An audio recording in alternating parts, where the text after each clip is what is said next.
ওকে। তো আসসালামু আলাইকুম। তো আজকের আহ, আমাদের রিট্রান্সলেশনের পরবর্তী ক্লাসে স্বাগতম সবাইকে। তো গত ক্লাসে আমি যে কথাটা বলেছি সেটার মূল মেসেজটাই হলো, গত ক্লাসে আমরা যে যতক্ষণে আলোচনা করেছি তার মূল মেসেজ হলো অনুবাদ হবে সাবলীল, অনুবাদ হবে সুখপাঠ্য। অনুবাদের ক্ষেত্রে যে প্যাসেজে যে স্ট্রাকচার দেওয়া আছে, সেন্টেন্স দেওয়া আছে, সেগুলো আমাদের মুখ্য বিষয় না। অনুবাদ করার পরে পাঠক যেন একেবারে খুব মানে প্রশান্তি বোধ করেন, এটাই হলো আমাদের মূল লক্ষ্য। ওকে। তো আজকের ক্লাসে আমরা মূলত কিভাবে অনুবাদটা করব সেই কাঠামোতে আমরা যাবো। নোট টুতে আমার একটা লেখা রাখো, একটি পর্যবেক্ষণ, মানে বিসিএস রিটেন পরীক্ষার জন্য ক্ষেত্রে একটা পর্যবেক্ষণ আমি আগে তোমার শেয়ার করতে শিরোনাম লেখা রেখো। প্রথম কথা একটি পর্যবেক্ষণ, আমি একটু, এটা আমার ব্যক্তিগত নোট। প্রথম কথা একটি পর্যবেক্ষণ। পর্যবেক্ষণটা তোমার সাথে আমার মিলবে কিনা দেখো। পর্যবেক্ষণ। আচ্ছা, পর্যবেক্ষণটা হলো আহ বিসিএস রিটেন পরীক্ষায়, লেখা রেখো, বিসিএস রিটেন পরীক্ষায়, রিটেন ইংরেজিতে good? ইংরেজি আর কি, পরীক্ষায় ভালো নম্বর পেতে হলে, নম্বর পেতে হলে কোনো মতেই তিনটি কাজ করা যাবে, কোনোভাবেই তিনটি ভুল করা যাবে না। কোনোভাবেই তিনটি ভুল করা যাবে না।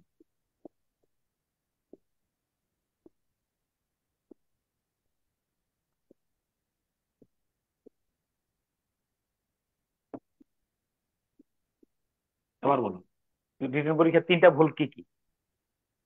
একজন একটা বলো।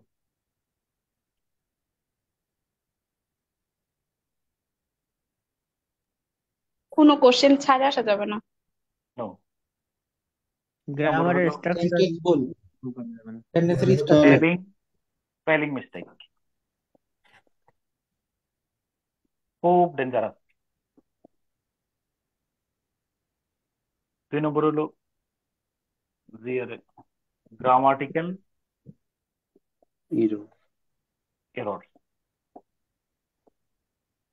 এই দুইটা হলো গুরুতর, এটা করাই যাবে না, কোনো মতেই না, রিটেন পরীক্ষার সাথে এটা যায় না। ইংলিশ এই দুইটাই তোমার মূলত স্যাররা যাচাই করতে পারে। আমি আবার বলতে যে ধরো তুমি পদ্মা সেতু রচনা লিখতে গিয়ে একেবারে সব পদ্মা সেতু আইকা দেখছো একদম, প্রথম থেকে শেষ পর্যন্ত প্রতি লাইনে লাইনে অসংখ্য তথ্য দিচ্ছ, কিন্তু একটা বাক্য সঠিক হয় নাই, গ্রামাটিক্যাল স্ট্রাকচারও ঠিক নাই, আর হলো প্রচুর বানান ভুল, অন্তত গ্রামাটিক্যাল স্ট্রাকচার ভুল, বানান, এটার কারে, এটা এটা একেবারে মারাত্মক। ঠিক আছে, তুমি নাম্বার পাইবা কিনা সেটা বলো, কোনো পাওয়ার সম্ভাবনা আছে? 3 নম্বরে হলো ওভার রাইটিং। এটা ভুল না, আমি বলবো যে এটা অবশ্যই কাজটা এড়াই চলা, এটার কারণে নাম্বার কম দিচ্ছে। আচ্ছা, এখন আমার কথা হলো ওভার রাইটিং কোন কোন জায়গায় হয় বলো।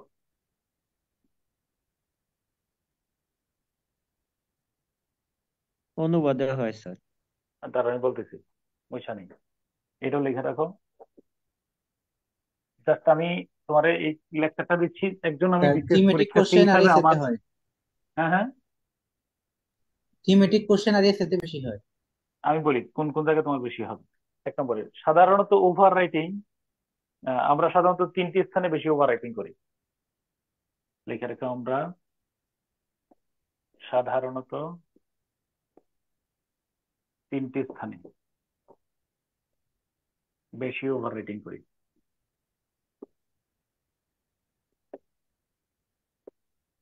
ওভার রাইটিং করি 3টি স্থান কি কি বলো, কোন 3টা জায়গায়?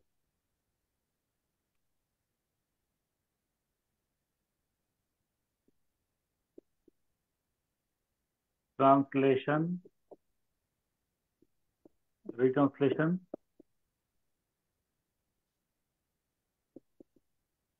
আর হলো সামারিতে। এই 3টা তুমি লিখতে যে দেখো যে এই 3টাতে বেশি ওভার রাইটিং হয়ে যাচ্ছে। থিমেটিক কোশ্চেন টোশ্চেনের তেমন বেশি হবে না ওভার রাইটিং, কারণটা হলো আহ, তোমার এইগুলো তো এসএস বা ইয়ে ফলো করবা, সেগুলোতে বেশি ওভার রাইটিং হয় না, ওভার রাইটিংটা বেশি আলটিমেটলি হবে। ট্রান্সলেশন করার সময় দেখবা যে এই শব্দটা বাদ দিয়ে ওই শব্দটা দিতে চাচ্ছ, স্ট্রাকচার এটা ব্যবহার না করে ওইটা ব্যবহার করতে চাচ্ছ। ফলে এখন আবার ওভার রাইটিংটা এড়ানো কিভাবে? ওভার রাইটিং এড়ানোর উপায় 3 নম্বরটা হলো সামারি। সামারিতে দেখবা যে সামারিটা ডিফিকাল্ট কাজ। আসলে পরবর্তী ক্লাসে আমরা সামারি করতে গেলে দেখবা যে মানে কত মারাত্মক প্রবলেম, সামারি একটা প্রবলেম। তুমি যা লিখছো তা সামারি হয়নি, আমরা মনে করি তো প্রথম লাইন শেষের লাইন মাঝের লাইন লিখে দিলে সামারি হয়ে যাচ্ছে, কিন্তু না। ওকে, লিখো যে ওভার রাইটিং এড়ানোর উপায়। ওভার রাইটিং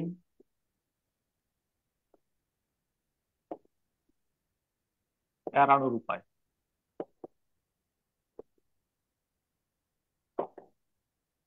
ওভার রাইটিংটা আমরা কিভাবে ইয়ে করবো? আচ্ছা, প্রথম কথা হলো যে শোনো, ট্রান্সলেশন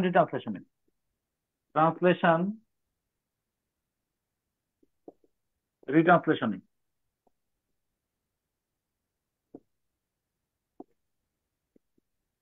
সাধারণত সকল বাক্যই কঠিন থাকে না। এই কথাটা আমি, যেমন ধরো, সকল বাক্যই কঠিন থাকে না। যেমন ধরো এবার যে রিট্রান্সলেশনটা আসছে, দেখবো যে 3 নম্বর লাইনের বা 4র্থ নম্বর লাইনে বা 4র্থ নম্বর বাক্যটা একটু কঠিন, এছাড়া বাকিগুলা তেমন ইয়া না। আচ্ছা, তো এখন যে দুই একটি বাক্য কঠিন থাকে, যে দুই একটি বাক্য কি থাকে বলো, কঠিন থাকে অথবা কাটাকাটি হওয়ার সম্ভব। লেখো, যে দুই একটি বাক্য কঠিন থাকে, যে দুই একটি বাক্য কঠিন থাকে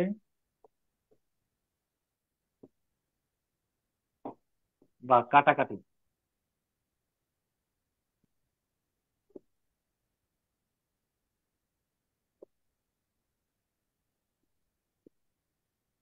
হওয়ার সম্ভাবনা থাকে। আচ্ছা, এই এই আমি যতটুকু লিখছি এর মধ্যে কোনো ভুল আছে কিনা বলো তো, মানে কোনো প্রয়োগ অপপ্রয়োগের বিষয় আছে কিনা, কেউ বলতে পারবা?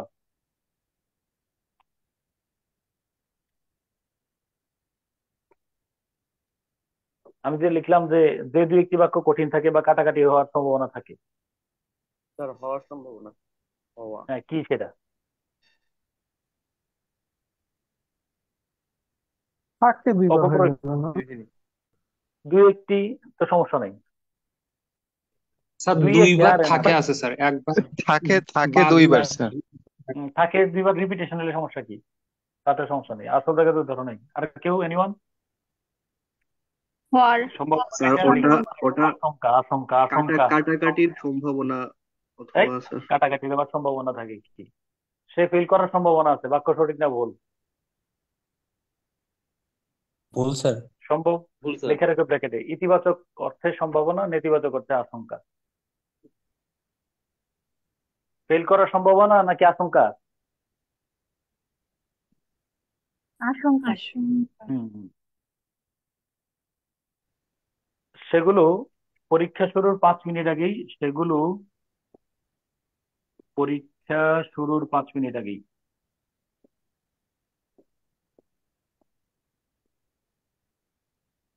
5 মিনিটের মধ্যেই মার্ক করে রাখো। শনাক্ত পরীক্ষার আগে পুরো লেকচারটা ভালো করে পড়ে যাবে, পরীক্ষার আগের রাতে বলে রাখলাম, প্লিজ শনাক্ত করে ফেলবো। অর্থাৎ আমি তোমারে বলে রাখি, রিট্রান্সলেশন মানে অনুবাদ যে করছো, প্লিজ আমার আমার টার্গেট হলো, অনুবাদের আমার একটা লক্ষ্য আছে, অনুবাদ নির্ভুল হবে। বিশ্বাস করো, আমার অনুবাদে কোনো একটা দাগ পড়বে না। আমার টার্গেট অনুবাদে 20 পাওয়া লাগবে। তুমি ইংরেজি ভালো জানো, আমার এটা লক্ষ্য নয়। আমার লক্ষ্য ইংরেজিতে আমার ট্রান্সলেশন 20-20-40 নিয়ে আসা, অন্তত পক্ষে 35-এর নিচে না নামা। এটা একটা কৌশল, এটা এটা এটা একটা ওয়ার। মানে অন্তত কাটাকাটি করো নাই, এটা স্যার এটা একটা বিশেষ মানে তুমি যে একটা তুমি একজন দক্ষ অনুবাদক তার একটা বড় প্রমাণ। আচ্ছা। আহ, এবং উক্ত বাক্যগুলোর অনুবাদ খাতায় লেখার পূর্বে, এবং উক্ত বাক্যগুলোর অনুবাদ খাতায় লেখার পূর্বে।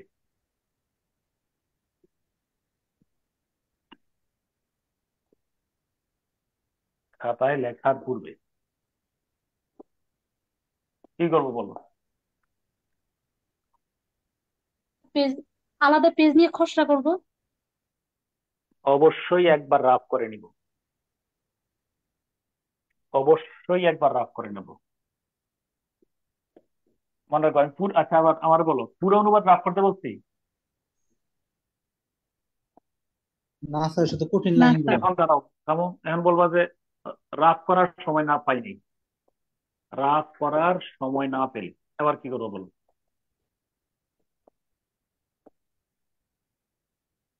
কলম চেঞ্জ করে লিখো।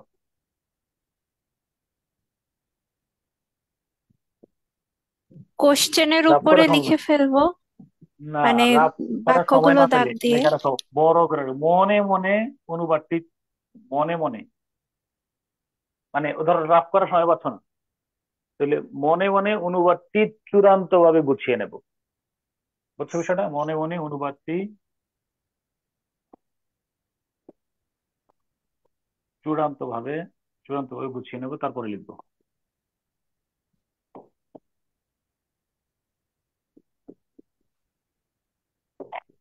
তারপরে লিখবো, একটু দেখো। মানে একদম আমি আমি একদম ফাইনাল করছি বাক্যটা। তারপরে আমি লেখার পরে আর কোনো মতে ওভার রাইটিং করবো না, এই জন্য তুমি লিখতে পারতেছো না, বাক্যটা মনে মনে সাজাও। দেখবে যে আমরা এই টেকনিকটা ফোকাস ফলো করব।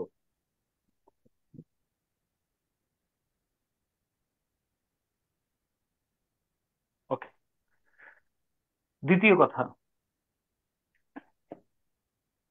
দ্বিতীয় কথা,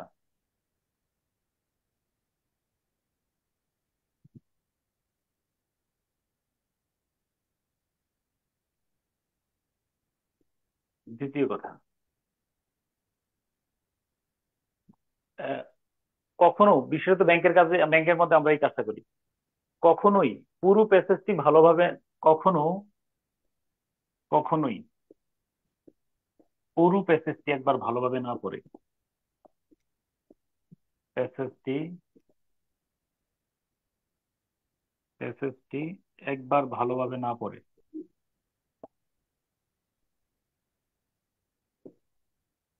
না পড়ে, কখনোই পুরো প্যাসেজটি একবার ভালোভাবে না পড়ে অনুবাদ শুরু করব না,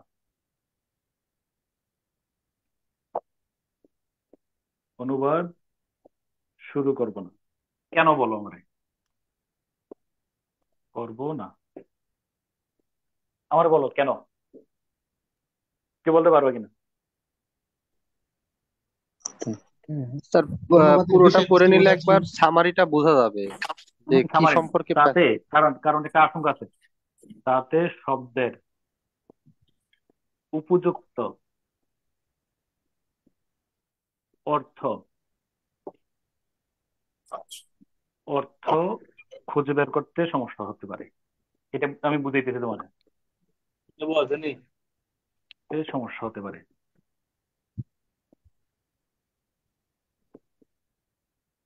আমি তোমার একটা উদাহরণ দিয়ে লিখি, আমি একা একা নগদে একটা, যেহেতু আমি শীতে আমার যে উদাহরণটা দেখাবো, তারও 30 সেকেন্ড আমার একটু দেখাইতে দেয়, না দেখাইলে শান্তি পাবো না। স্যার উপরে লেখার পূর্বে অবশ্যই কি একটা লিখেছেন, এটা লাইটের জন্য দেখতে পাচ্ছি না। ও, একবার পরে নেবো আর কি, অবশ্যই একবার হলেও পরে নেব, অবশ্যই একবার, একবার পরে নেব, পরে পরে পরে নেবো না, পরে নেব, একবার হলেও পরে নেবে, একবার পরে নিবা শিওর, পরে নেবই। কেন তোমার বলি, একটা উদাহরণ আমি যেহেতু একটু পরেই দেখাবো, 30 সেকেন্ড সময় দাও আমারে। এই যেমন ধরো, এই উম,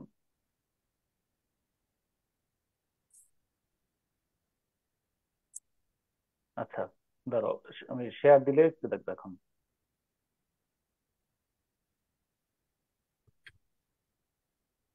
এই যে Bangladesh captain Maria Manda dedicated her team 1-0 win over India, আমরা অনুবাদটা করবো। অ্যাজ দ্য হোস্ট, এই হোস্ট শব্দের অর্থ কি বলো প্লিজ।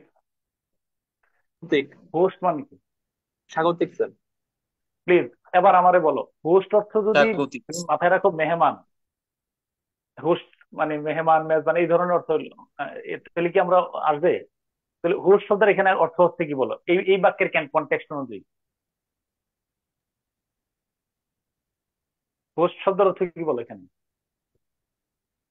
আয়োজক। স্বাগতিক। আয়োজক মানে স্বাগতিক, স্বাগতিক।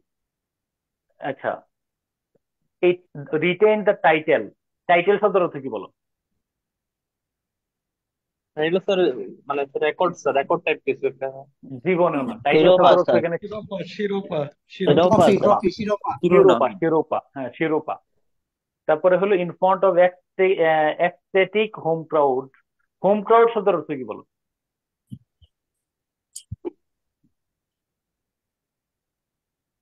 উপস্থিতি টাইপ কিছু একটা, উপস্থিতি type। না, হোম ক্রাউড স্যার শব্দের অর্থ হোম কি বলো? ক্রাউড বলতে হচ্ছে স্যার এখানে শহীদ মুস্তফা কামাল স্টেডিয়াম। নিজেদের সাপোর্টার স্যার, দেশি নিজেদের সমর্থক। দর্শক। দেশীয় রাষ্ট্রীয় সমর্থক। তুমি আমার একটু হেল্প করো দেশি এখানে। সমর্থক। না, সমর্থক দেশি দেশি সমর্থক না, সমর্থক। ঘরোয়া দর্শক, ঘরোয়া দর্শক। তাহলে আমি খেয়াল করে দেখো, তুমি কিন্তু এই দেখো আমি অনুবাদটা যখন বলবো তখন তোমার কাছে retain as the host retain the title in front of ecstatic home crowd at the Bir ফেস্টর শহীদ মুস্তফা কামাল স্টেডিয়াম।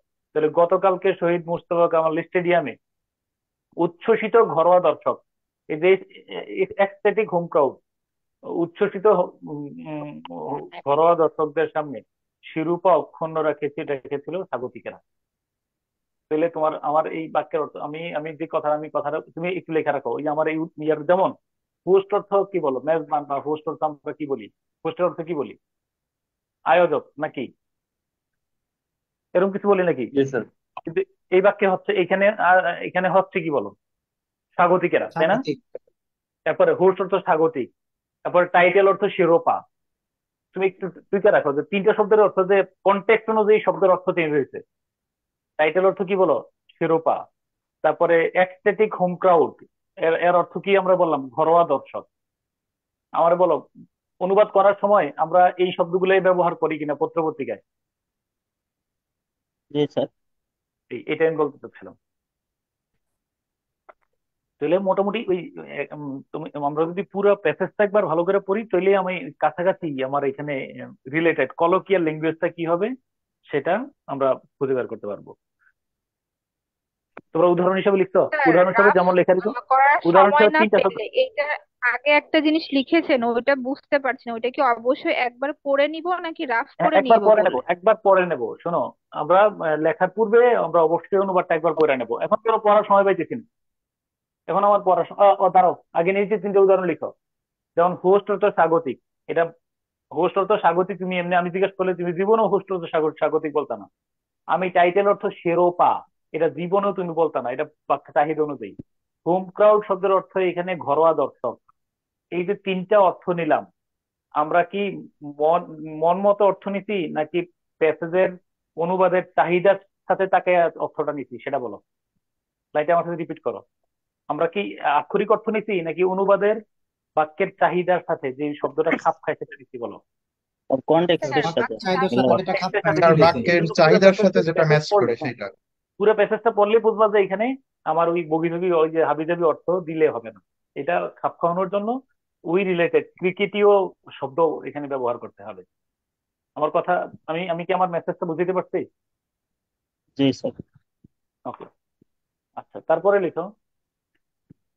উম এবার একটা একটা কথা মনে রাখবো, এটা আমি আমার, এটা আমি একারে ওই এটা আমার নোট খাতাতে বলতেছি। নোট খাতা মানে ওই গণ ইনস্টিটিউটের ইয়ে করছিলাম আমরা যে ট্রান্সলেশন অনুবাদের উপরে যে একটা কোর্স করছিলাম, সেটাই আমি কিন্তু মূলত ক্লাসে অ্যাড করছি ব্যাপকভাবে। আমার ক্লাসটা কিন্তু ওইখান থেকে ওই ক্লাস দ্বারা প্রভাবিত। লেখা রাখো একটা কথা, উম, বিশেষভাবে মনে রাখবে, শিরোনাম লিখো এখানে, একটা কথা বিশেষভাবে মনে রাখবো। ভাবে মনে রাখবো।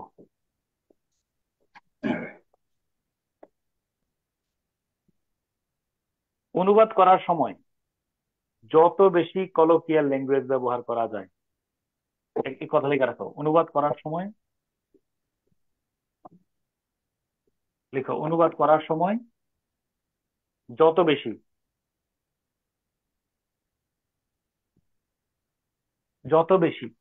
কলোকিয়াল, QWOQUIAL, কলোকিয়াল ল্যাঙ্গুয়েজ নাকি বানাটা দেখো তো,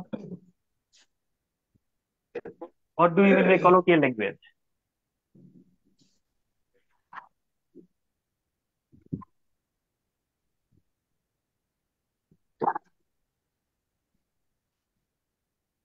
আমি মানে আমি কলোকিয়াল ল্যাঙ্গুয়েজ বলতে আমি এখানে বুঝাচ্ছি আম, ধরো কন্টেক্ট মানে আহ, ধরো প্যাসেজের সরি চাহিদা অনুযায়ী স্যার।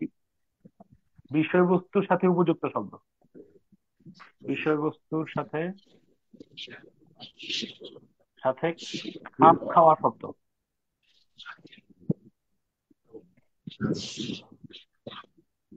শব্দ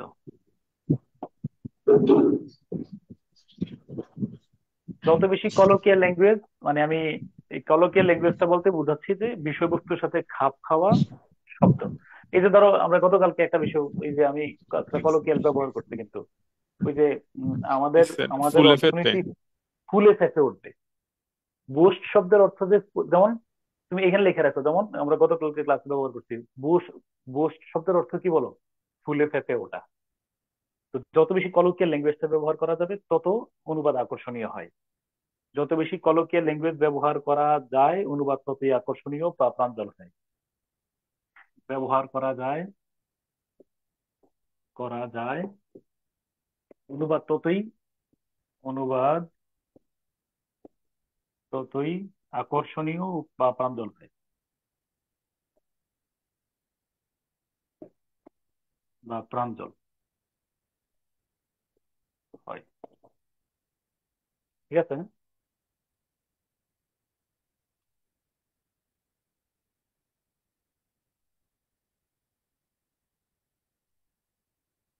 ওকে, আমরা এবার স্যার এটা নোট। কি হ্যাঁ হ্যাঁ বলো। বুঝতেছি না, এটা কি ল্যাঙ্গুয়েজ এটা? এটাকে আমি লিখছি কলোকিয়াল ল্যাঙ্গুয়েজ। কলোকিয়াল ল্যাঙ্গুয়েজ মানে হলো জনসাধারণের মাঝে প্রচলিত ভাষা। এটার উদাহরণ হিসেবে কাইন্ডলি ধরো, কাইন্ডলি আমি এটা লিখে রাখো, আমি পরে অর্থটা বলবো। এই উদাহরণটা কাইন্ডলি লিখে রাখো, যেহেতু আমরা এখানে ব্যাপকভাবে কলোকিয়াল ল্যাঙ্গুয়েজ ব্যবহার করতে পারবো। এই যে বাংলাদেশ ক্যাপ্টেনটা, পরে অর্থটা আমার পরে লিখে দিও, শুধু উদাহরণটা একটু কেন তাড়াতাড়ি কুইক, এই উদাহরণটা লিখে নাও, এটা এখানে আমরা কলোকিয়াল ল্যাঙ্গুয়েজ ব্যবহার করতেছি।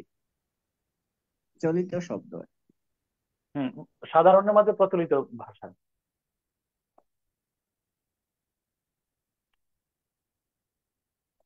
কোন কোন উদাহরণটা এটা লিখতেছো? কি স্যার বাংলাদেশ 10 ক্যাপ্টেন নম্বর স্যার মারিয়া কোনটুকু মান্দা, স্যার? লিখবো?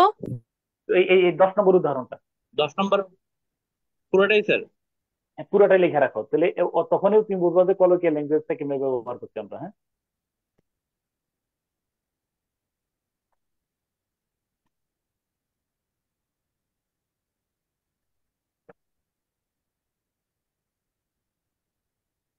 এই উদাহরণটা লিখে রাখো, অনুবাদের জন্য জায়গা খালি রাখো, পরে অনুবাদটা আমরা যখন আসবো তখন এখানে লিখে ফেলবো আর কি।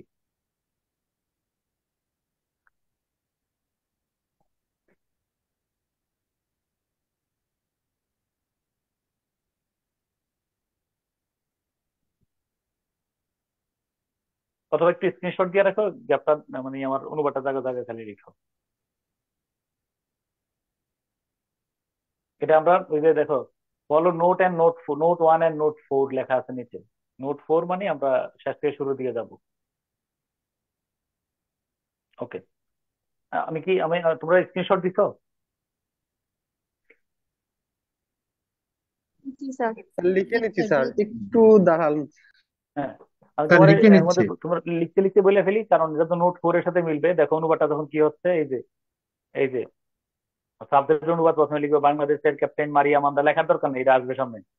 বাংলাদেশের ক্যাপ্টেন মারিয়া মান্দা, হ্যাঁ, এই যে শেষে কই এজ এর আগ পর্যন্ত, এজ দিয়ে তো 2 ভাগ হয়ে গেছে।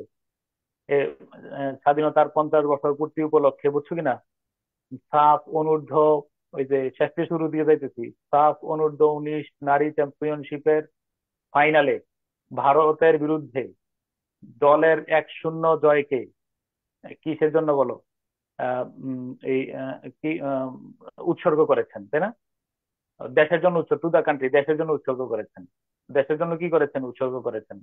দাড়ি দিয়ে আমরা পরে লিখবো উম গতকাল শহীদ আহ বীরশ্রেষ্ঠ শহীদ মোস্তফা কামাল স্টেডিয়ামে উচ্ছ্বসিত ঘরোয়া দর্শকদের সামনে তারপরে শিরোপা অক্ষুণ্ণ রেখেছিল স্বাগতিকেরা। শেষ থেকে শুরু থেকে গেলে হয়ে যাচ্ছে। হ্যাঁ, লিখছো? মানে অর্থ লেখার দরকার নেই এখন। আমার নোট কত?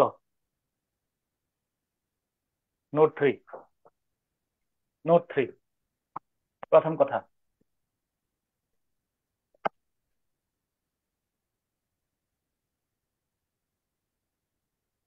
নোট 3 প্রথম কথা। এবার চলে আসছি আমরা একদম অনুবাদ মিলবে এরকম একটা সিস্টেমে।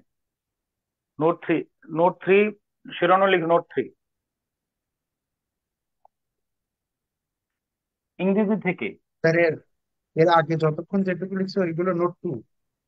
এতক্ষণ চালিয়েছো নোট 2। নোট 2 এর প্রথম কথা দ্বিতীয় কথা দিয়ে আমি দুইটা কথা, আমার দুইটা অবজারভেশন বলছি। এবার নতুন পৃষ্ঠায় এসে লিখতে পারো নোট 3। নোট 3 ইংরেজি থেকে। এই আসল পড়ায় তো আসলাম মাত্র, এতক্ষণ থিওরি পড়তো, এখন প্র্যাকটিক্যাল। ইংরেজি থেকে বাংলা অনুবাদের সবচেয়ে বহুল প্রচলিত বাংলা অনুবাদের সবচেয়ে বহুল প্রচলিত সবচেয়ে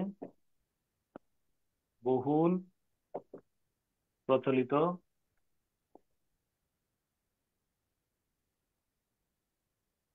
প্রচলিত পদ্ধতিগুলো হলো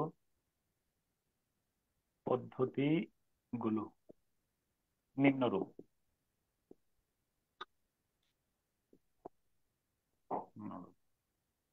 তাহলে আমার প্রথম নোট 3 এর প্রথম কথা দিয়ে লিখো। উদাহরণ নম্বর কত হবে একটু বলবা? প্রথম কথা আমি ঠিক স্যার। প্রথম কথা না, উদাহরণ নম্বর হবে না, শিরোনাম লিখো মডেল সেন্টেন্স 1। মডেল সেন্টেন্স 1 আমি মডেল সেন্টেন্স ব্যবহার করি। মডেল সেন্টেন্স 1 বলতে কি বুঝাইছি বুঝছো কিনা? আমি শুধু বলবো যে 1 নম্বর মডেল সেন্টেন্স দিয়ে দেখো তুমি মিলে কিনা। আমি 4টা মডেল সেন্টেন্স দেখাবো। দেখো তোমার এই তুমি এটা দিয়া তুমি 46-এর অনুবাদটা করতে পারো কিনা দেখো, 45-এর অনুবাদটা। এরপরে আমার বলো মডেল সেন্টেন্স 1 খুব কঠিন একটা বাক্য দিই তোমারে।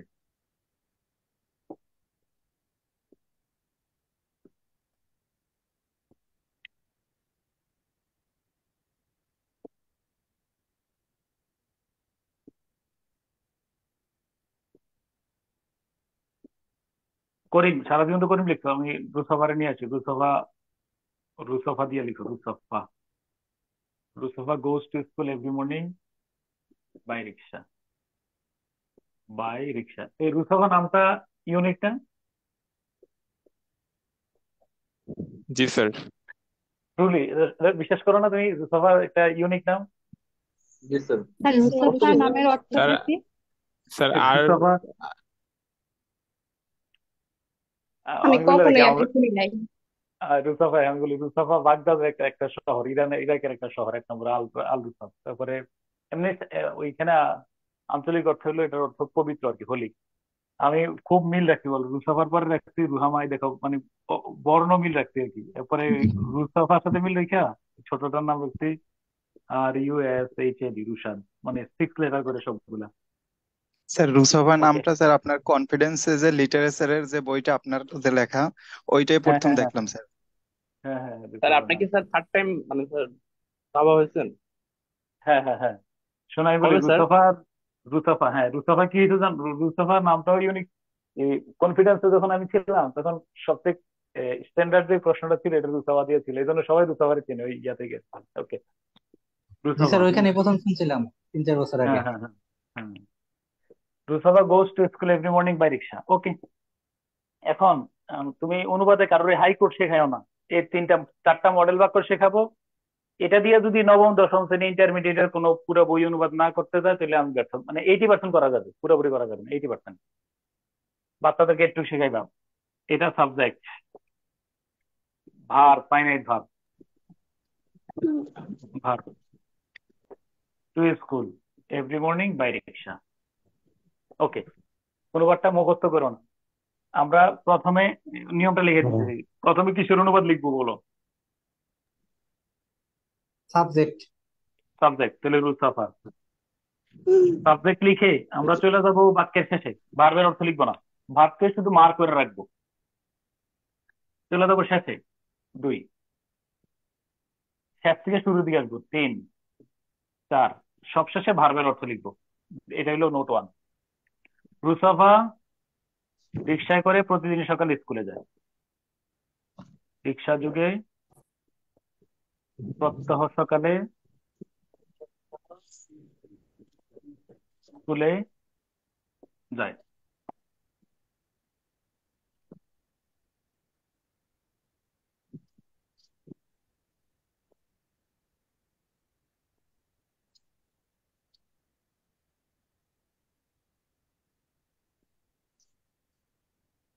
কথাটা কি লিখছো? জি স্যার। ওকে, তাহলে ব্যাখ্যাটা লিখো। ব্যাখ্যা।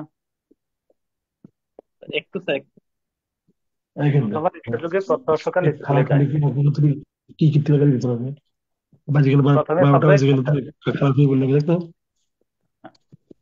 এবার লিখো। প্রথমে আমরা কি কাজ করতেছি দেখো, লিখো। নোট 1 এর মধ্যে ব্যাখ্যা লিখতেছো। প্রথমে ব্যাখ্যা লিখো। প্রথমে বাক্যের সাবজেক্ট এবং ফাইনাইট ভার্বকে আইডেন্টিফাই করব। সুন্দর করে লিখো। প্রথমে বাক্যের সাবজেক্ট এবং ফাইনাইট ভার্বকে আইডেন্টিফাই করব। এটা হলো প্রথম কাজ। যত যাই হোক অনুবাদের প্রথম কথা, এটা সাবজেক্ট, এটা ফাইনাইট ভার্ব আইডেন্টিফাই করবো। লাল কলম দিয়ে লেখা রাখো।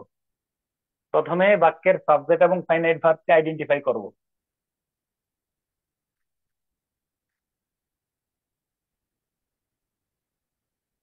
পাশে আমার এটা হঠাৎ করে মনে পড়ছে, তুই পাশে লেখা রাখো ইনশাল্লাহ। Bangla second part, Bangla part 2, Bangla part 2 তে ট্রান্সলেশন করব 5 মিনিটে। এটা আমার টার্গেট। অন্যরা 15 মিনিট লাগাবে, আমি 5 মিনিটে করব ইনশাল্লাহ। লেখা রাখো, আমার টার্গেট এটা। একটা রিট্রান্সলেশন ক্লাসের সুফল ওই জায়গায় নেব। 5 মিনিট আমার অনুবাদ হয়ে যাবে। আমি, কারণ বাংলা পার্ট 2 তে যত বেশি সময় সাশ্রয় করি তত লাভ কিনা আমার বলো। রচনাটা আমি বেশি লিখতে পারবো। এই জন্য অনুবাদে আমি দেখেই দেখবো যে অনুবাদ করে ফেলবো ইনশাল্লাহ। ওকে, তাহলে প্রথমে কি বলছো, কি লিখতে বলো? প্রথমে বাক্যের সাবজেক্ট ও ফাইনাইট ভার্বকে আইডেন্টিফাই করব। আচ্ছা, এরপরে লিখো। সাবজেক্টের অর্থ লিখবো কিন্তু ফাইনাইট ভার্বের অর্থ লিখবো না। এই সাবজেক্টের অর্থটা লিখবো কিন্তু ফাইনাইট ভার্বের অর্থ লিখবো না। সাবজেক্টের অর্থ লিখবো কিন্তু ফাইনাইট ভার্বের অর্থ লিখবো না।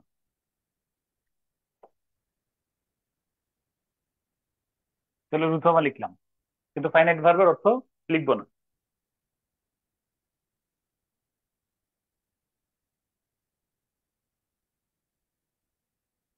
কি লিখছে বলো একজন?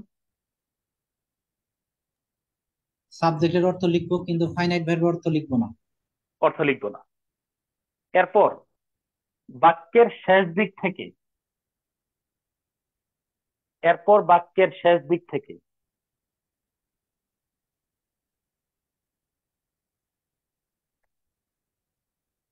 বাক্যের শেষ দিক থেকে অনুবাদ করে ক্রমান্বয়ে শুরুর দিকে অগ্রসর হব।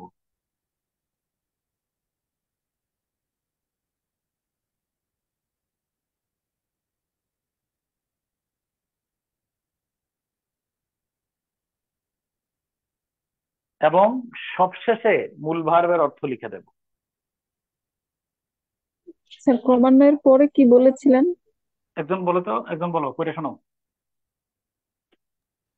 এরপর বাক্যের শেষ দিক থেকে অনুবাদ করে ক্রমান্বয়ে শুরুর দিকে অগ্রসর হব। সবশেষে, এবং সবশেষে কি করব বলো? মূল ভার্বের, সবশেষে ফাইনাইট ভার্বের অনুবাদ করব। মূল ভার্ব ফাইনাইট ভার্বের অর্থটা লিখে দেব। উদাহরণ নম্বর, এক্সাম্পল নম্বর কত হবে? সিরিয়াল নাম্বার বলো,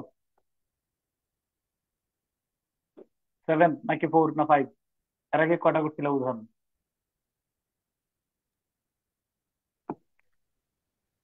স্যার এটা 7। 7, 7 লিখো। We welcome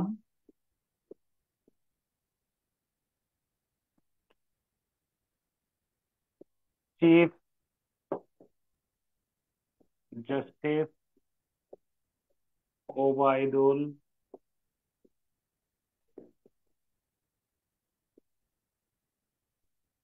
Hasan.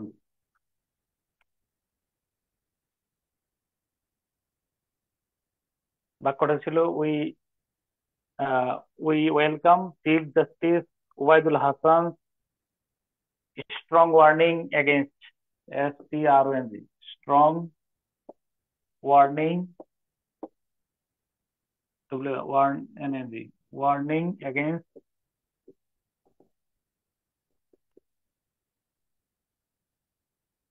Corruption. Sir এটা হাসান না হাসান স্যার? হ্যাঁ, ওই হাসান হাসান ওবায়দুল হাসান স্যারকে, যেটি চিফ জাস্টিস যিনি আছেন তিনি। স্যার বাম পাশের বোর্ডে হচ্ছে ওয়ার্ডটা কেটে গিয়েছে। ও কেটে গেছে, আচ্ছা সমস্যা নেই। Okay, we welcome chief justice Hasan Obaidul Hasan strong warning against corruption as he asked asked all to resist, as he asked all to resist and socially boycott, resist and socially SOCIALLY, socially boycott individuals,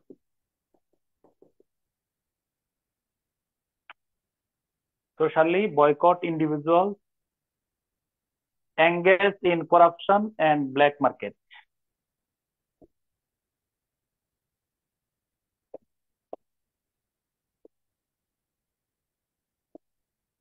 And black market.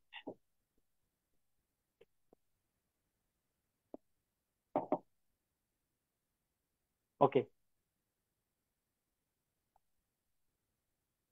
এখন আমারে বলো, একজন প্রাথমিক স্তরের অনুবাদকারী হিসাবে আমার প্রথম কাজটা কি এই পুরো বাক্যের মধ্যে? We welcome chief justice Obaidul Hasan strong warning against corruption as he asked all to resist and socially boycott individuals engaged in corruption and black market.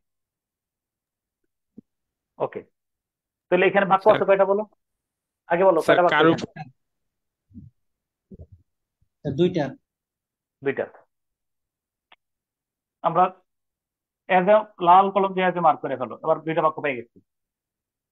তো প্রথম কাজ হলো ওই হলো সাবজেক্ট, বাচ্চাদেরকে এইভাবে শিখে পায়। ওয়েলকাম হলো finite verb, chief justice Obaidul Hasan strong warning, এটা একটা ফ্রেজ, এগেইনস্ট করাপশন। আমরা আগে ফ্রেজ বের করে নিছি, কারোর আপত্তি আছে?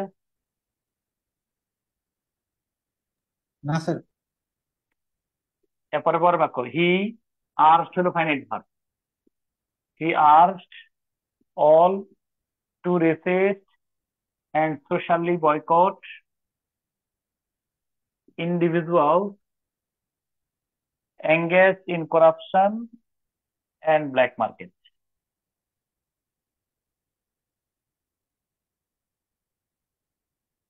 ওকে, হ্যাঁ, তাহলে আমরা আমাদের প্রথম কথা কি ছিল? আমরা একদম নোটটা একটু পড়ে শোনো, নোট নিয়মটা পড়ে শোনো। কি লিখছিলাম? প্রথমে কি কাজ করবো আমরা? প্রথমে বাক্যের সাবজেক্ট ও ফাইনাইট ভার্বকে আইডেন্টিফাই করব, সাবজেক্টের সাবজেক্ট অর্থ এবং লিখব। ফাইনাইট ভার্ব, দেখো সাবজেক্ট ফাইনাইট ভার্ব খেয়াল রেখো, finite verb, subject finite verb, finite verb. তারপরে কিসের অর্থ লিখবো? সাবজেক্টের অর্থ লিখব, কিন্তু ফাইনাইট ভার্বের অর্থ লিখব না।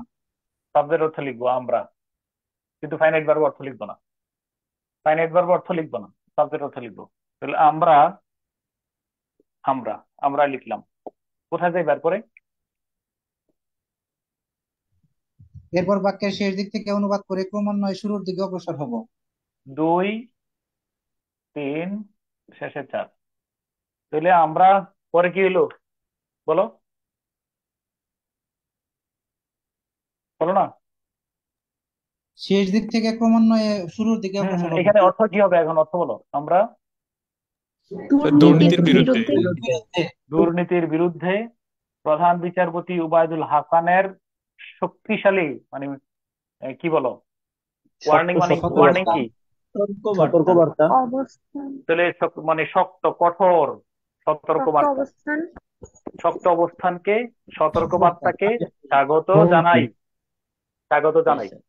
দেখো, আমরা দুর্নীতির বিরুদ্ধে প্রধান বিচারপতি উবায়দুল হাসানের কঠোর সতর্কবার্তাকে স্বাগত জানাই।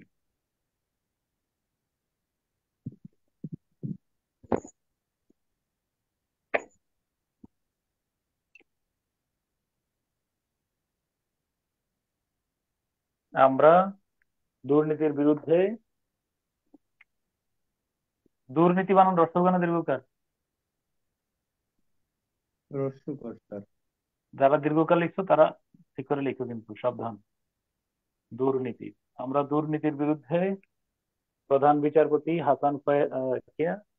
উবায়দুল হাসানের আহ, কঠোর সতর্কবার্তাকে স্বাগত জানাই, স্বাগত জানাই। হয়েছে? জি স্যার। আচ্ছা, এদের অর্থ কি? এদের অর্থ কি? পাশাপাশি। যেহেতু, যেহেতু এদের অর্থ যেহেতু না? জি স্যার, যেহেতু। খুব, এখানে আমার আর একটা বক্তব্য আছে, ওয়েট করো, শেষ আমি বাক্য শেষ করে নেই তারপরে বলবা। যেহেতু লেখো, যেহেতু, সমস্যা নেই। পরের বাক্য বলো। তিনি, সাবজেক্ট হলো হি, তিনি। 1 নম্বর, ভার্বকে কি মার্ক করছে, কিন্তু নাম্বার অর্থ লিখবো? না স্যার। না স্যার। আচ্ছা, ওকে। 2 নম্বরে তুমি লিখো in corruption and black market. 2 নম্বরে দিলে কি হলো, অর্থ কি? 2 এঙ্গেজ, 3 জড়িত, 4 ব্যক্তিদের, 5 সামাজিকভাবে বয়কট এবং 6 প্রতিহত করতে, 7 সবাইকে, 8 আহ্বান জানিয়েছেন। আমরা, আচ্ছা, যেহেতু তিনি, এরপরে দুর্নীতি ও কালোবাজারি, দুর্নীতি ও কালোবাজারের সাথে জড়িত। হ্যাঁ, এই যে এঙ্গেজ, একদম নাম, একদম লাইনে লাইনে দেবে, দুর্নীতি এবং কালোবাজারি। তুমি কালোবাজারি আগে আনতে পারো, কালোবাজারি দুর্নীতি কোনো সমস্যা নেই।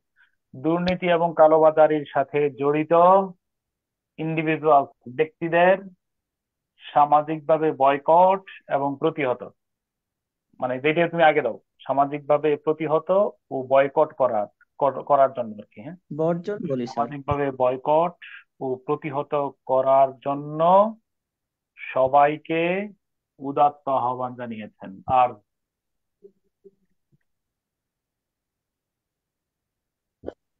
স্যার এ প্লাস বি হোল আবার একটু স্কয়ার বলবেন সূত্র স্যার প্রথম আমি থেকে? আবার বলতেছি, তুমি ঠান্ডা ঠান্ডা প্রথম মাথায় থেকে মিলাও আগে, দেখো, দেখে দেখে আমি অর্থ করো। যেহেতু প্রথম থেকে তিনি, স্যার। হ্যাঁ, ও পুরোটা বলবো? জি স্যার। এটা বললেন আরেকবার। তিনি, শেষটা বলেনি। তিনি দুর্নীতি এবং কালোবাজারিতে জড়িত, কালোবাজারির সাথে জড়িত ব্যক্তিদেরকে সামাজিকভাবে বয়কট এবং প্রতিহত করার জন্য বা করতে সবাইকে উদাত্ত আহ্বান জানিয়েছেন। আহ্বান জানিয়েছেন, উদাত্ত, আর উদাত্ত আহ্বান জানানো, সমস্যা নেই। উদাত্ত ইংরেজি নেই, এটা হলো কলোকিয়াল ল্যাঙ্গুয়েজ। একজন পড়ে শোনাও, কি লিখতো?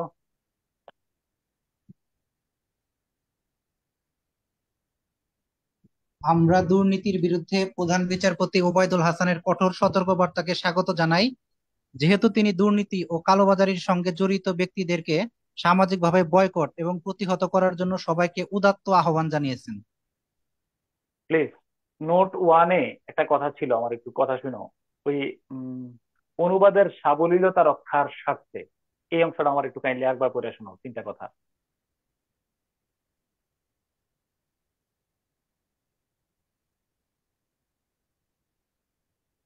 বড় বাক্যকে ছোট করা যাবে, বা একটা না, বাক্যকে ও অনুবাদের এমন একটা কথা সাবলীলতা ছিল যে রক্ষার স্বার্থে প্রথম কথা, বাক্যের অর্থ বা মূল ভাবের বিচ্যুতি ঘটে না এমন সহায়ক শব্দ ব্যবহার করা যেতে পারে। হ্যাঁ দাঁড়াও, থামো। দ্বিতীয় এরপরে কথা, এটা এই যে আমি যদি উদাত্ত ব্যবহার করি, উদাত্ত ইংরেজি কি এখানে আছে? না স্যার।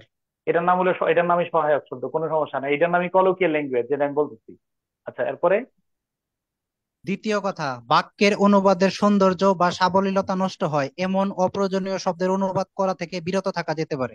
থামো, আর লাগবে না, তোমারে বলতেছি। আর তুমি যেহেতুটারে ক্রস দিয়ে কাইটা দাড়ি দাও, দাড়ি দিয়ে আবার পড়ো তো, দাড়ি দিয়ে পড়ো। তুমি আবার ঠান্ডা মাথায় বলো, প্রথম আলো যদি এটা অনুবাদ করে লিখতো, এখানে যেহেতু ব্যবহার করতো কিনা বলো। আমরা প্রধান বিচারপতি, না আমরা স্যার। আচ্ছা, অথবা এরকম দেখো, আমরা দুর্নীতির বিরুদ্ধে প্রধান বিচারপতি ওবায়দুল হাসানের কঠোর সতর্কবার্তাকে স্বাগত জানাই। তিনি, দাড়ি। হ্যাঁ দাঁড়ি, তিনি আহ, দুর্নীতি এবং কালোবাজারিতে জড়িত ব্যক্তিদেরকে সামাজিকভাবে বয়কট ও প্রতিহত করার জন্য সবাইকে উদাত্ত আহ্বান জানিয়েছেন। কোনটা বেশি সুন্দর, যেহেতু দিলে সুন্দর না যেহেতু ছাড়া সুন্দর? স্যার যেহেতু ছাড়া সুন্দর। আর এক বাক্যকে এক বাক্যে অনুবাদ করতে হবে, যেহেতুরে যেহেতু রাখতে হবে। এই সমস্ত ফালতু কথা থেকে আমরা বের হয়ে আসছি গতকালকের প্রথম আলোতে। কোনটা পড়তে দিয়ে বলো? ওই শাহবাজ শরীফে, শাহবাজ শরীফ মনে মনে আছে? জি স্যার। শাহবাজ জি শরীফ স্যার। বলো না। এটা হলো আমার মানে টনিক, এটা হলো তোমার মানে শক্তি। তুমি যে অনুবাদ করতেছো, তুমি মনে রাখবা, তোমার যে ভয়টা দূর করাটা আমার কাজ। আরে তার আপনি তো যেহেতু অর্থ লিখেন নাই, এই যে দেখো যে শব্দ বাদ দেওয়ার যে আমার ভয়টা, এটা এই ভয়টা দূর করার জন্য আমি ক্লাস নিতেছি। ঠিক আছে? মানে নিজের মতো করে যে অনুবাদটা কাঠামো সাজানো। শাহবাজ শরীফের কিন্তু ওই অনুবাদটা যত কথাই বলে একটা আদর্শ অনুবাদ এবং হৃদয় নিংড়ানো অনুবাদ। এই যে অনুবাদটা যিনি করতেন, আমার কথা সত্যায়ন করো, ঠিক নেই? স্যার এই বাক্যে স্যার চিফ জাস্টিসের সি আর জে কি স্যার ক্যাপিটাল লেটারের হবে? হ্যাঁ, চিফ জাস্টিস তো সাংবিধানিক পদ। স্যার অনুবাদকে সুন্দর করতে আমি কি বাইরে থেকে কোনো এক্সট্রা শব্দ ইউজ করতে পারবো বাংলা? উদাত্ত উদাত্ত করলাম না, আরো দেখবা। মানে আমি কলোকিয়াল ল্যাঙ্গুয়েজ, আমি তোমার বলছি কি কলোকিয়াল ল্যাঙ্গুয়েজ, সহায়ক শব্দ ব্যবহার করা ছাড়া অনুবাদ অসম্ভব। কেউ যদি দেখবা, আসো আসো না, একটু পরে দেখবা, একটু পরে আসুন দেখাইতেছি। আমি একটা কথা দাবি করতেছি, সহায়ক শব্দ ব্যবহার করা ছাড়া অনেক ক্ষেত্রে অনুবাদ করা অসম্ভব। আমার লাইনটা আরেকবার বলো। কেউ যদি বলে যে এই শব্দ ব্যবহার করছেন কেন, সহায়ক শব্দ না হইলেও অনুবাদই করতে পারবে না। আপনার সামনে দেখাইতেছি। ওকে, কত নম্বর?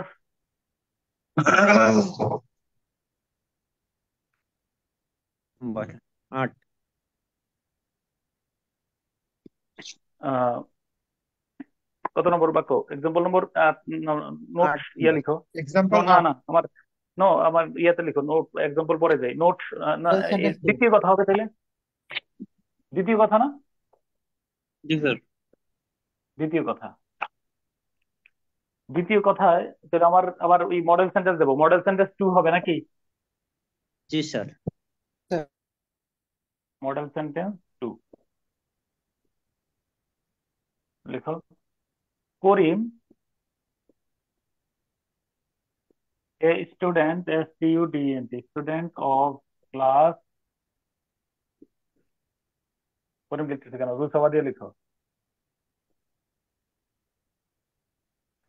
রুহামা লিখে ফেলছি, সমস্যা নেই। এ স্টুডেন্ট অফ ক্লাস 5, হচ্ছে তো class 2, goes to school, goes to school every morning, every morning by rickshaw.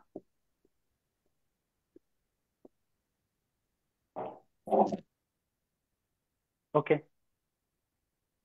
তো এখন আমারে বলো, আহ, আমারে বলো সাবজেক্ট কে? রুহামা, সুধামা। ফ্রেশটা স্টুডেন্ট অফ ক্লাস 2, ধরো গোজ হইলো finite verb, to school every morning by rickshaw. এখন আমারে বলো কোন বারটা কোন জায়গা থেকে শুরু হবে?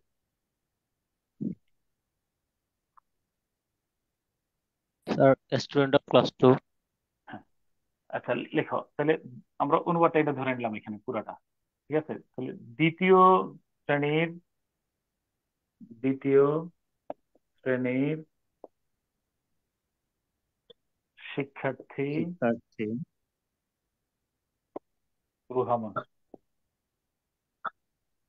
কোথায় দেবে আবার বলো? স্যার শেষে রিক্সায় করে। স্যার শেষে রিক্সা যোগ। শেষে 2। তাহলে এটা গেলো 1 নম্বর, এটা হলো 2। রিক্সায় করে,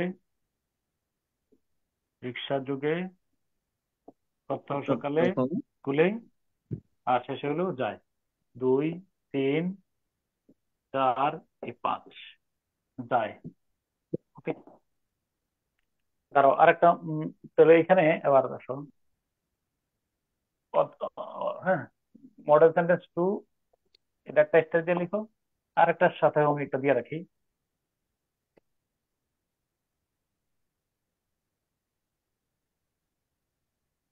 The boy walking in the field, walking in the field,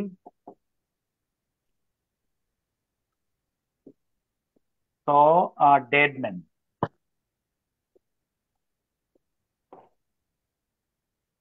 The boy walking in the field saw a dead man.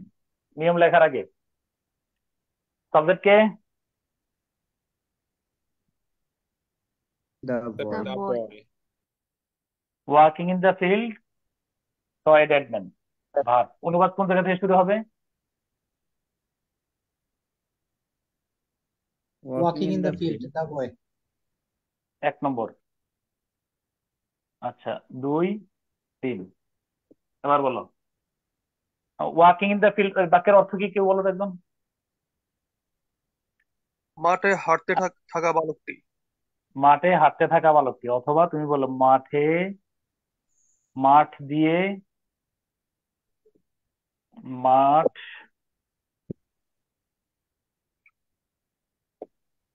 দিয়ে, অথবা মাঠে হেঁটে যাওয়ার সময়, মাঠ দিয়ে হেঁটে যাওয়ার সময়। সময় এবার বলো বালকটি। তুমি বলছো মাঠে হেঁটে যাওয়া বালকটি। আমি যদি বলি মাঠ দিয়ে হেঁটে যাওয়ার সময় বালকটি, সময় ইংরেজি আছে কিনা? না না স্যার স্যার।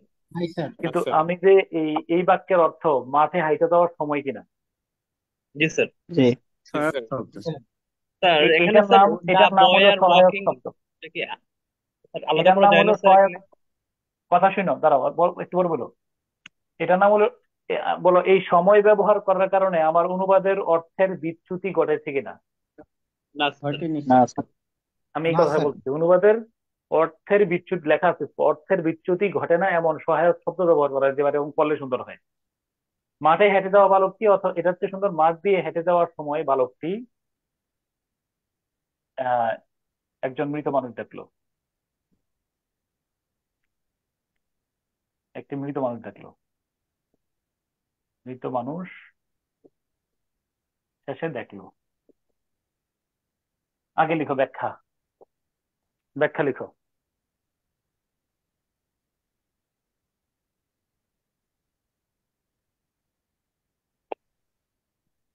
ব্যাখ্যা লিখতেছো তাই না? জি স্যার। লিখো সাবজেক্ট এবং মূল ভার্বের মাঝে, খুব ভালো করে খেয়াল করো, সাবজেক্ট এবং মূল ভার্বের মাঝে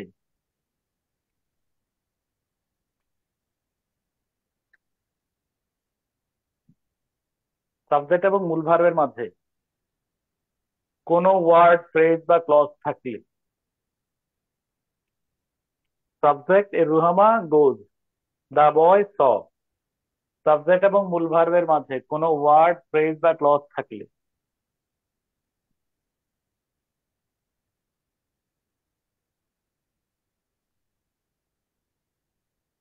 সেটি সাধারণত সাবজেক্টের অংশ হিসেবে গণ্য হয়।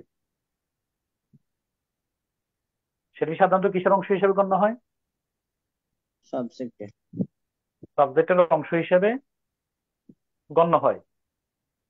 লিখছো? জি স্যার। এক্ষেত্রে সাধারণত মূল ভার্বের আগ থেকে অনুবাদটি শুরু হয়। এক্ষেত্রে সাধারণত মূল ভার্বের আগ থেকে অনুবাদ, মানে ফাইনাইট ভার্বের আগ থেকে। মূল ভার্ব মানে ফাইনাইট ভার্ব। এক্ষেত্রে সাধারণত ফাইনাইট ভার্বের আগ থেকেই অনুবাদটি শুরু হয়।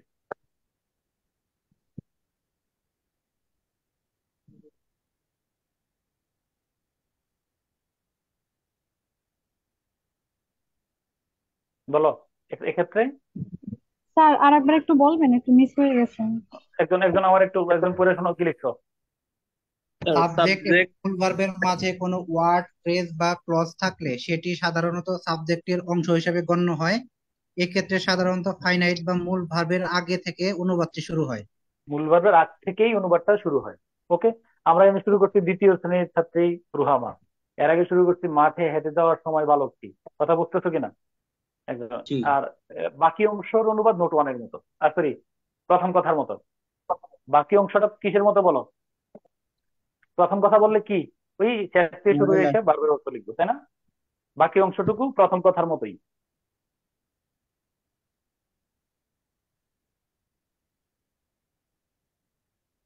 উদাহরণ নম্বর কত? স্যার 8। এক্সাম্পল 8। তোমাদের গত বিসিএসটা কত নম্বর ছিল, 45 না 46? 45। 45। বিসিএস 45 নম্বর বিসিএস এর প্রশ্নটা হলো, এই নিয়মটা আরেকবার পড়ে শোনাও। নিয়ম পড়ে শোনাও আরেকজন, নিয়মটা পড়ে শোনাও।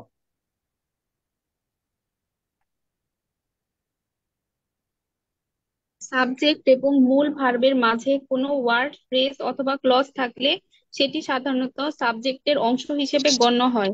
এক্ষেত্রে সাধারণত মূল ভার্ব অথবা ফাইনিট ভার্বের আগ থেকে অনুবাদটি শুরু হয়। বাকি অংশটুকু প্রথম কথার মতোই। বুঝছো? প্রথম কথা তো বুঝছো, ওই শেষ থেকে শুরুর দিকে যাবো, তাই না? জি স্যার। 46তম বিসিএস এর প্যাসেজটা এটা কোথা থেকে আসছে, কেউ বলতে পারবা কেন? একটু বলো একজন, কোথা থেকে দেওয়া হয়েছে? একটা পত্রিকা মেবি স্যার। আচ্ছা, এটা আল মূলত জাজিরা হলো, হ্যাঁ লেখা রাখা, এটা হলো the prologue to Bertrand Russell's autobiography. এটা হলো, নামটা হলো what I have lived for, কেন আমি বেঁচে থাকি। লেখা রাখো পাশে 36তম 45তম বিসিএস এর অনুবাদটা বার্টন রাসেলের অটোবায়োগ্রাফি। একটা অটোবায়োগ্রাফির যে ভূমিকাটা আছে, ভূমিকাটার মধ্যে কেনা হয়েছে।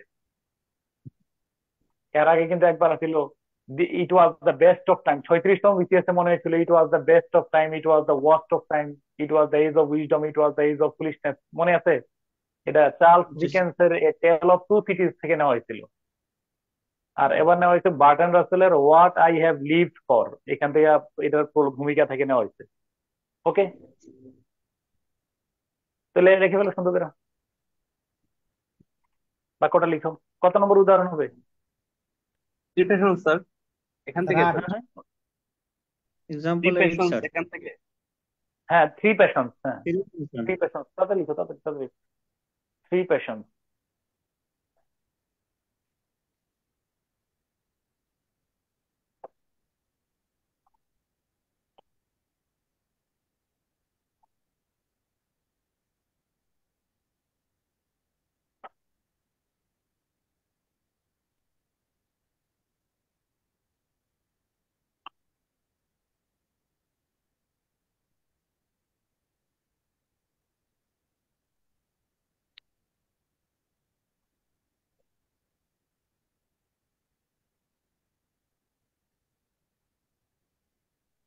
লেখা শেষ?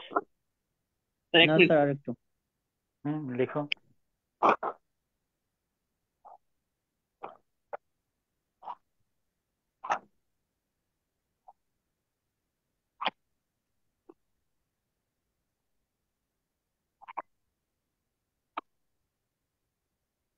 শেষ। শেষ লিখছো?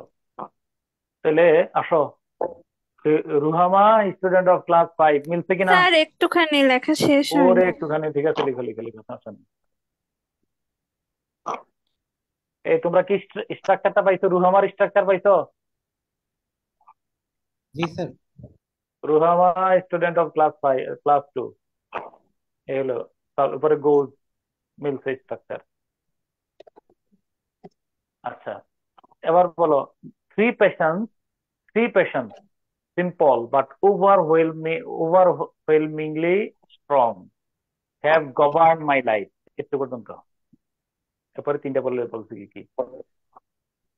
তো এই বাক্যের অনুবাদ কোথা থেকে শুরু হবে একজন বলো তোমার? Simple simple but but overwhelming. হ্যাভের আগ থেকে, তাই কিনা বলো? হ্যাভের আগ থেকে কিনা? জি স্যার। জি স্যার। আচ্ছা, তাহলে অর্থটা হলো সিম্পল বাট ওভারওয়েলমিংলি স্ট্রং। তাহলে অর্থ কি দাঁড়াচ্ছে? সাধারণ, সহজ, কিন্তু বিস্ময়কর ভাবে শক্তিশালী। ওভারওয়েলমিং, অপ্রতিরোধ্য ভাবে শক্তিশালী, তাই না বলো? লেখা রেখো, সহজ অথবা সাধারণ কিন্তু বিস্ময়কর ভাবে বা অপ্রতিরোধ্য ভাবে শক্তিশালী। সহজ স্যার অথবা সাধারণ। তুমি সহজের নিচে লিখে সহজ, এরপর স্যার সহজ কিন্তু বিস্ময়কর ভাবে অথবা অপ্রতিরোধ্য ভাবে শক্তিশালী তিনটি আবেগ।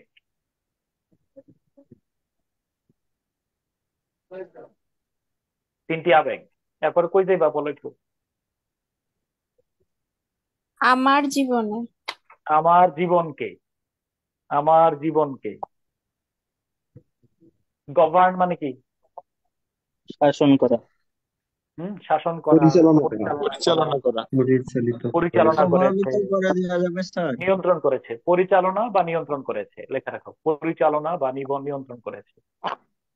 স্যার প্রভাবিত করেছে দেওয়া যাবে কি? লও প্রভাবিত মানে আমি এটা নিয়ে তুমি টেনশন নিও না, যা বলবা তাই স্যার হবে। আবার একটু রিপিট করবেন গভর্ন স্যার, রিপিট করবেন একটু কাইন্ডলি, প্রথম হ্যাঁ, থেকে রিপিট তাহলে করবেন, আমি বলতে সিম্পল পারছি। থেকে। সাধারণ, সহজ কিন্তু অপ্রতিরোধ্য ভাবে শক্তিশালী। সাধারণ কিন্তু বিস্ময়কর ভাবে শক্তিশালী তিনটি আবেগ আমার জীবনকে নিয়ন্ত্রণ করেছে, আমার জীবনকে প্রভাবিত করেছে, পরিচালনা করেছে। একজন পড়ে শোনো কি বলছো?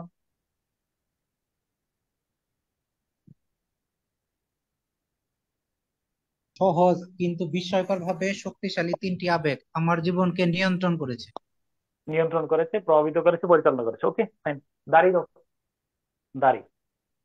এরপরে তিনটা জিনিস কি এখানে বলা আছে? The longing for love, the search for knowledge, and unbearable pity for the suffering of mankind. শোনো, আমার এখানে একটু ব্র্যাকেট, এখানে দাঁড়িয়ে দিয়ে লিখো, সেগুলো হলো হাইফেন।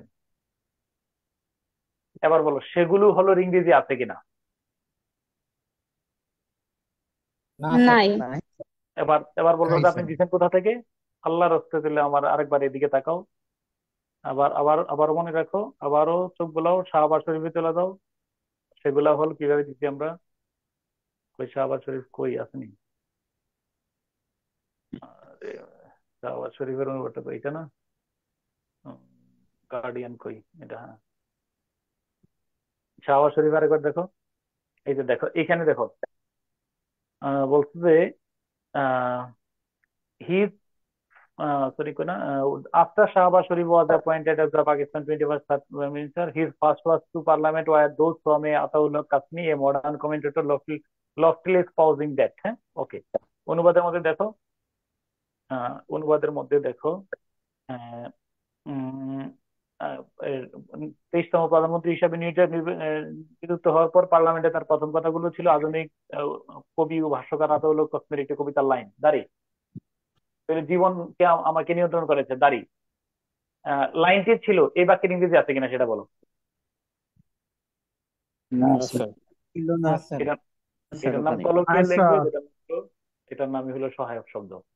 তাহলে তিনটি সহজ কিন্তু অপ্রতিরোধ্য ভাবে শক্তিশালী তিনটি আবেগ আমার জীবনকে তাড়িত করেছে, নিয়ন্ত্রণ করেছে। সেগুলো হলো, এটা হলো আমি এটাই। তোমরা কি আমার সহায়ক শব্দের ধারণাটা আমি ক্লিয়ার করতে পারছি কিনা? হ্যাঁ স্যার। জি ওকে, স্যার। সেগুলো হলো সেগুলো হলো কই সেগুলো কি? সেগুলো হলো 1 নম্বরে দ্য লঙ্গিং ফর লাভ। আবার বলো, longing for love. Long for মানে কি? চাওয়া প্রত্যাশা, হুম, কিসের জন্য? ভালোবাসার কামনা, ভালোবাসার ভালোবাসার আকাঙ্ক্ষা। আকাঙ্ক্ষা। লেখা রাখো, ভালোবাসার আকাঙ্ক্ষা। ভালোবাসার কি বলো? আকাঙ্ক্ষা। কথা রে ভাই, এটা কি অনুবাদ দিচ্ছে, কি লাইন কোনটা? যে প্রশ্নটা করছে তার ফেলিউর জানাইতে হবে, কোন জায়গা থেকে বের করে এনে দিচ্ছে। স্যার এখন কি কোলন দিব সেগুলো হলো? সেগুলো হলো কোলন অথবা হাইফেন ব্যবহার করতে পারো, নো প্রবলেম। সেগুলো হলো কোলন দাও, আর কোলন না দিয়ে তুমি হাইফেন সেগুলো ব্যবহার হলো করতে পারো। মেবি কোলন স্যার কি প্যাটার্ন? ওয়ার্ডটা এখানে যোগ করা হয়েছে স্যার। হ্যাঁ হ্যাঁ হ্যাঁ হ্যাঁ সেগুলো হলো ওয়ার্ডটা মেবি স্যার যোগ করছেন আলাদাভাবে। হ্যাঁ, এটা সহায়ক শব্দ দিচ্ছি আর কি আমি, সহায়ক শব্দ। সেগুলো হলো, এরপরে হলো ভালোবাসার আকাঙ্ক্ষা বা প্রেমের আকাঙ্ক্ষা, ভালোবাসার আকাঙ্ক্ষা। সার্চ জ্ঞান ফর নলেজ 2 নম্বরে কি বলো? সার্চ জ্ঞান ফর নলেজ। মানে জ্ঞানান্বেষণ, জ্ঞানের অন্বেষণ, এর জ্ঞান অনুসন্ধান। অন্বেষণ, তাই না? জ্ঞানের জ্ঞানের পিপাসা। জ্ঞানের পিপাসা। জ্ঞানের পিপাসা, জ্ঞানের অনুসন্ধান, জ্ঞানের অনুসন্ধান বা পিপাসা, জ্ঞানের অনুসন্ধান। আর and unbearable pity for the suffering of mankind. আবার বলো, অনুবাদ কি আমি আনবিয়ারেবল অর্থ আগে করব নাকি ম্যানকাইন্ডের অর্থ আগে করবো? একজন বলো। ম্যানকাইন্ড এর ম্যানকাইন্ড অর্থ। আগে। ম্যানকাইন্ডের অর্থ। তাহলে ম্যানকাইন্ডের অর্থ যদি করো মানুষের, মানব জীবনের জাতির, মানুষের দুর্ভোগের, তাই না? মানুষের, অসহনীয়। মানব জাতির দুর্ভোগের জন্য, মানব জাতির দুর্ভোগের জন্য কি বলো? আনবিয়ারেবল পিটি মানে কি? অসহ্য অসহনীয় করুণ। যন্ত্রণা। অসহনীয় অসহনীয় দয়া বা করুণা। সমবেদনা, অসহনীয় করুণা, সমবেদনা। লেখা রাখো, মানব জাতির দুর্ভোগের জন্য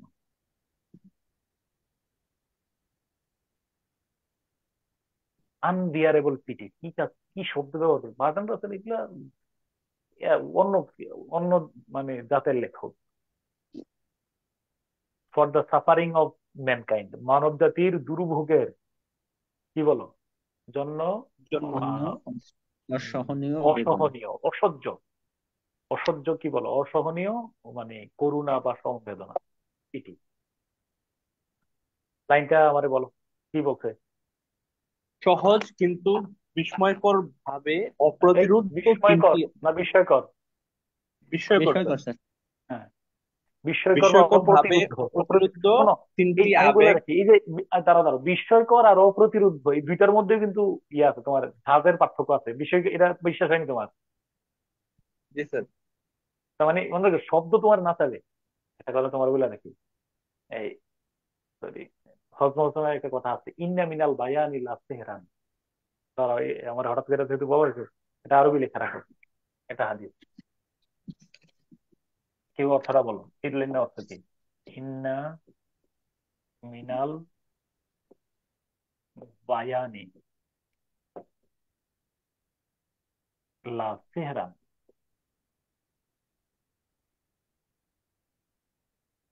বলো, কে বলতে পারবা?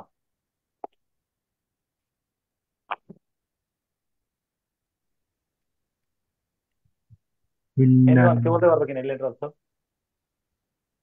জি স্যার, বলো। নিশ্চয় বর্ণনার ভিতরে জাদু আছে স্যার। ইন্না, ইন্না মানে হলো অ্যাবসলিউটলি, নিশ্চয়ই, নিশ্চয়। ঠিক না? হ্যাঁ, নিশ্চয়ই। জি।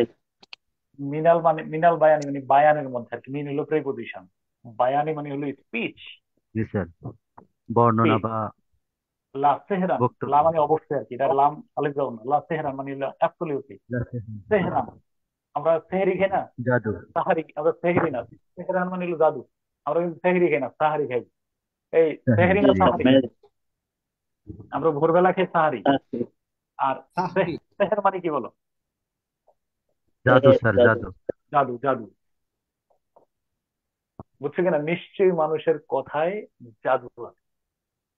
তো অনুবাদের ক্ষেত্রে মাথার মধ্যে এই যে জাদুময়তা যেন এটা থাকে। সেহের মানে তুমি, দাঁড়া আমি তোমার কি বলে রাখি, শ্যামলিতে এই একটু একটু এটা গল্প বলি। শ্যামলী ক্লাব মাঠটা আছে না, কখনো গেছো? জি স্যার, গেছি স্যার। ক্লাব মাঠের মধ্যে তোমার ওই যে পাথর বিক্রি করে আর কি, হ্যাঁ, শোনো,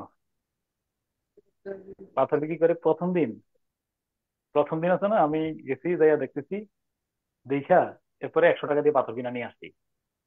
আনার পরে রে এমন মেজাজ খারাপ হইতেছে যে আমি পাবো আমার মতো একজন সমাজ সচেতন লোক 100 টাকা দিয়ে, 100 টাকা কিন্তু 2003-4 তোর 8-9 সালের দিকে, 4 টাকারই কথা। আমার মতো লোক 100 টাকা দিয়ে এই পাথর নিয়ে আসলাম, এই ফালতু পাথর। এরপর আমি নিয়ত করছি, ওরে যখনই আমি পাবো ওরে ধর্ম। আর এবার আমি আমার এমন ভাবে কি বলে হিপনোটাইজ করছে, নিয়ে রাখছে।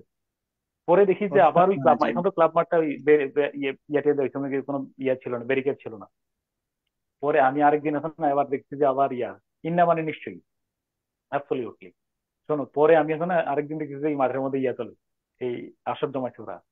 আমি কিন্তু হচ্ছে যে আজকে দেখি পারলে ও কেমনি আমার কাছে নেই, ঠিক আছে। পরে ওই দিন আমি খুব স্ট্রং মাইন্ডেড হইয়া ওই আসরে জমছি। ওই তারপরে থাইকে আমি পাথর তো নেবই না, কিন্তু শেষ পর্যন্ত আমি আবার কি করে কিনে আসছি বলো, আবার 100 টাকা দিয়ে কিনে আসছি বলো, একেবারে প্রমিস করে বললাম আমার ঘর জীবনে এটা সত্য ঘটনা। কিসের কারণে বলো? স্যার কথার কথার মায়া জাদু। স্যার। ইন্না মিনাল বায়ানি লা সিহরান। ওকে, ঠিক আছে, তাহলে আসো। তাহলে ওই যে বললাম তিনটি কিনা তিনটি কিনা সহজ, সাধারণ, কিন্তু অপ্রতিরোধ্য ভাবে শক্তিশালী তিনটি আবেগ আমার জীবনকে নিয়ন্ত্রণ করেছে। তারপর কি তিনটা কি গো?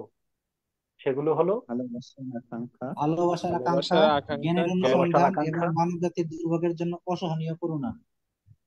এরপর 2 নম্বরে জ্ঞানের অন্বেষণ, এবং কি বলো ইয়া এই পরে অসহনীয় করুণা।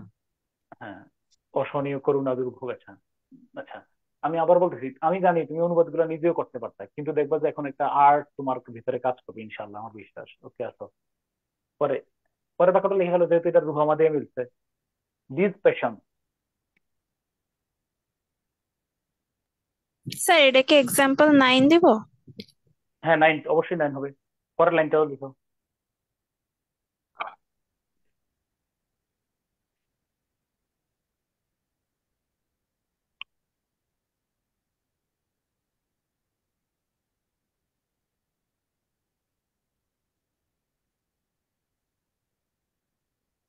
স্যার এখানে হ্যাভ ইউজ করছে কেন, মানে হ্যাভ ব্লোন, মানে এখানে হ্যাঁ, ভবিষ্যতে হ্যাভ ব্লোন, হ্যাঁ ঠিক আছে তো। মানে কেন ইউজ করছে স্যার, মানে এটা আমি পাস্টে করলে হতো না? আহ, কেন অতীত নির্দেশক শব্দ না থাকলে সাধারণত পাস্টে যায় না, বুঝছো বিষয়টা?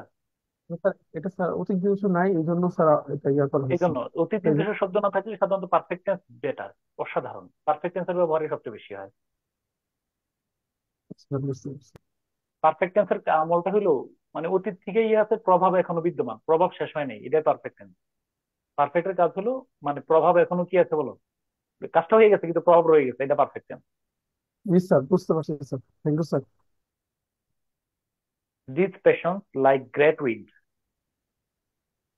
have blown me hither and thither in a wayward course over a deep ocean of anguish, reaching to the very verge of despair. লিখো, তাতে লিখো। টেন্সে কি আসবে স্যার? বুঝিনি কি? যেমন sir perfect tense, perfect continuous tense sir, এগুলোতে একটু পেস্ট লাগে। জি স্যার, আচ্ছা টেন্স ঠিক আছে, ধরতে একটু সমস্যা হয় স্যার। কি টেন্স কো যদি স্যার টেন্স একটু ধরতে ক্লিয়ার। সমস্যা হয়? আচ্ছা ঠিক আছে, আমার আবার দাদা এই সমস্যাটা আমার একদিন ক্লাসের শেষের দিকে অবশ্যই আমার একটু রিভিউ করতে মনে করাই দিও, তাহলে রিভিউটা শুনলে চলবে। লিখছো? জি স্যার, আমার তো প্রবলেম স্যার। আচ্ছা, এটা মনে করে দিই কিন্তু ইমিডিয়েটলি, কয়েক এই ক্লাসগুলো শেষ হলে। আচ্ছা, দিস পেশেন্স। আচ্ছা এবার বলো, এটা আমরা মডেল সেন্টেন্স টু রুহামার সাথে মিলতেছে কিনা বলো। জি স্যার। জি স্যার। তাহলে দিস পেশেন্স, আমি আগে দেখো, দিস পেশেন্স এটা হলো সাবজেক্ট, এটা হলো সাবজেক্ট, ঠিক আছে, লাইক গ্রেট উইন্ড, পরে ভার্ব হলো হ্যাভ, ব্লোন, তারপরে me, hither and thither, in a wayward course, তারপরে পরে দেখবেন over a deep ocean of anguish, তারপরে reaching to the very verge of despair. এখন আমার প্রশ্ন, আহ, এই বাক্যের সাবজেক্ট কে? This special, sir. His patience. তাহলে সাবজেক্ট এবং ভার্বের মাঝখানে কি আছে? Verb, like great winds. তাহলে অনুবাদটা কোন জায়গা থেকে শুরু হবে? Like great winds. তাহলে হলে সুন্দর করে লেখা রাখো। তাহলে লাইক গ্রেট উইন্ডস মানে কি? লাইক গ্রেট উইন্ডস এর অর্থ কি? ঝোড়ো বাতাস। Great winds. প্রবল ঝোড়ো হাওয়ার মতো। প্রচন্ড নির্মল ঝোড়ো বাতাস। বাতাসের মতো লিখো, মানে ঝড়ো বাতাসের মতো লিখো, বা প্রচন্ড বাতাসের মতো, ঝড়ো বাতাসের মতো লিখো। গ্রেট উইন্ড, ঝড়ো বা প্রচন্ড বাতাসের মতো, প্রচন্ড বাতাসের মতো, প্রচন্ড অথবা ঝড়ো, ঝড়ো বাতাসের মতো, দুইটার একটা ব্যবহার করলে চলে, তাই না? প্রচন্ড অথবা ঝড়ো, ঝড়ো বাতাস বা প্রচন্ড বাতাসের মতো। এরপরে অর্থ কি? এরপরে কি? এই This আবেগগুলো special. এই আবেগগুলো, এই আবেগগুলো, এই আবেগগুলো। আমরা কোন জায়গায় যাওয়ার কথা এখন বলো তো একটু? বাক্যের শেষে sir, in a wayward in a wait কোর্সে চলে যাব। না না, একদম কি দরকার আছে? পুরো বাক্য শেষ তো এখানে, পুরো বাক্য তো এখানে শেষ। Reaching to the very words of Despair. Reaching মানে কি? পাতে বল না, ইয়া ইয়া, পৌঁছাইয়া, পৌঁছে, তাই না? পৌঁছিয়া, এমনটা না? জি স্যার। আচ্ছা, তাহলে জি অর্থ স্যার। করো। শেষে চলে তো, ডিসপায়ার মানে কি? উদ্বেগ। হতাশা। হতাশা। হতাশার ভেরি বাদ, একদমই প্রান্ত সীমায় পৌঁছে লিখো। হতাশার একদমই প্রান্তে পৌঁছে। হতাশার, যদি বলি যে হতাশার শিখরে পৌঁছে। হ্যাঁ সে করে, মানে আমি একটা অর্থ ধরে রাখলাম, তারপরে তুমি আরো ইয়ে করো, মানে তোমাদের আরো অলংকার ব্যবহার করো, আমি একটা অর্থ দাঁড় করাই, সিনোনিম পরে দিও তোমার হ্যাঁ, হতাশার একদমই কি বলো? হতাশার কি প্রান্তে বলতে দাঁড়িয়ে। প্রান্তে, মানে চূড়ান্ত সীমায় পৌঁছে, তাই না? হতাশার একদমই চূড়ান্ত সীমায় পৌঁছে।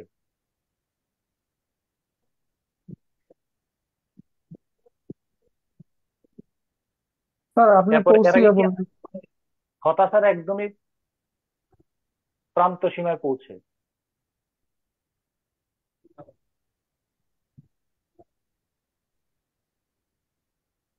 এই কি বলছো বলো, কি লিখছো?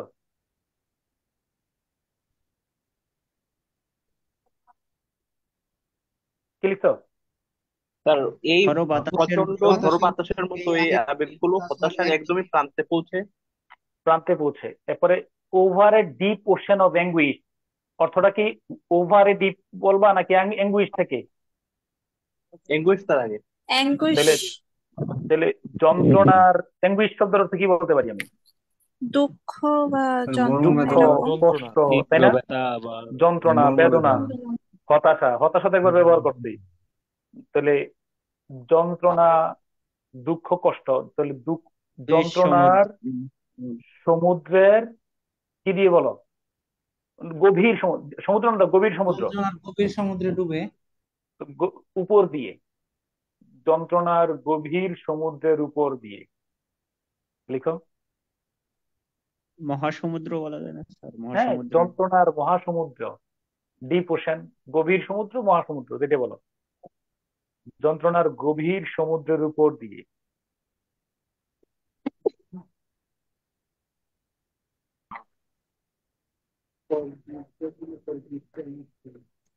ইন এ ওয়েওয়ার্ড কোর্স, ওয়েওয়ার্ড অর্থ কি বলো? জানি না স্যার। পথ দিক। যারা জানো তারা বলো।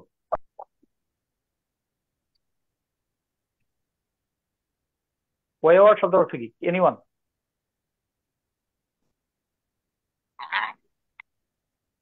মানে হ্যাঁ, কি পথভ্রষ্ট লেখা? আচ্ছা লিখো, যারা জানো তারা, এবার বাকিরা তো জানো না তারা লিখবে আর কি, আমি পরে বলতেছি যারা জানো না তাদের জন্য সমাধান কি। তাহলে কি বলে না, পথভ্রষ্ট পথে, পথভ্রষ্ট বা লক্ষ্যচ্যুত পথে, পথভ্রষ্ট পথে লিখো। ওয়েওয়ার্ড ইন এ, ওয়েওয়ার্ড কি বলো কোর্স, পথভ্রষ্ট পথে।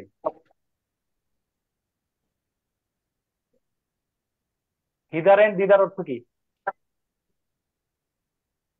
আর এদিক ওদিক। ইতস্তত। এখানে সেখানে এদিক ওদিক, এদিক ওদিক, থামো, এদিক ওদিক। মি অর্থ কি? স্যার আমাকে। আমাকে আমাকে উড়িয়ে দিয়েছে, উড়িয়ে দিয়েছে। লেখাটা শেষ করো, পরে বলতেছি। স্যার উপর দিয়ে পথভ্রষ্ট পথে এরপরে আমার আমার এদিক ওদিক উড়িয়ে, আমাকে উড়িয়ে দিয়েছে। এখন আমাকে এটা কোন জায়গায় বসাইলে সুন্দর হয়, তুমি এটা বসাইবে এখন। আচ্ছা, এবার আমি লাইনটা বলি, দেখো অর্থটা কি দাঁড়াচ্ছে।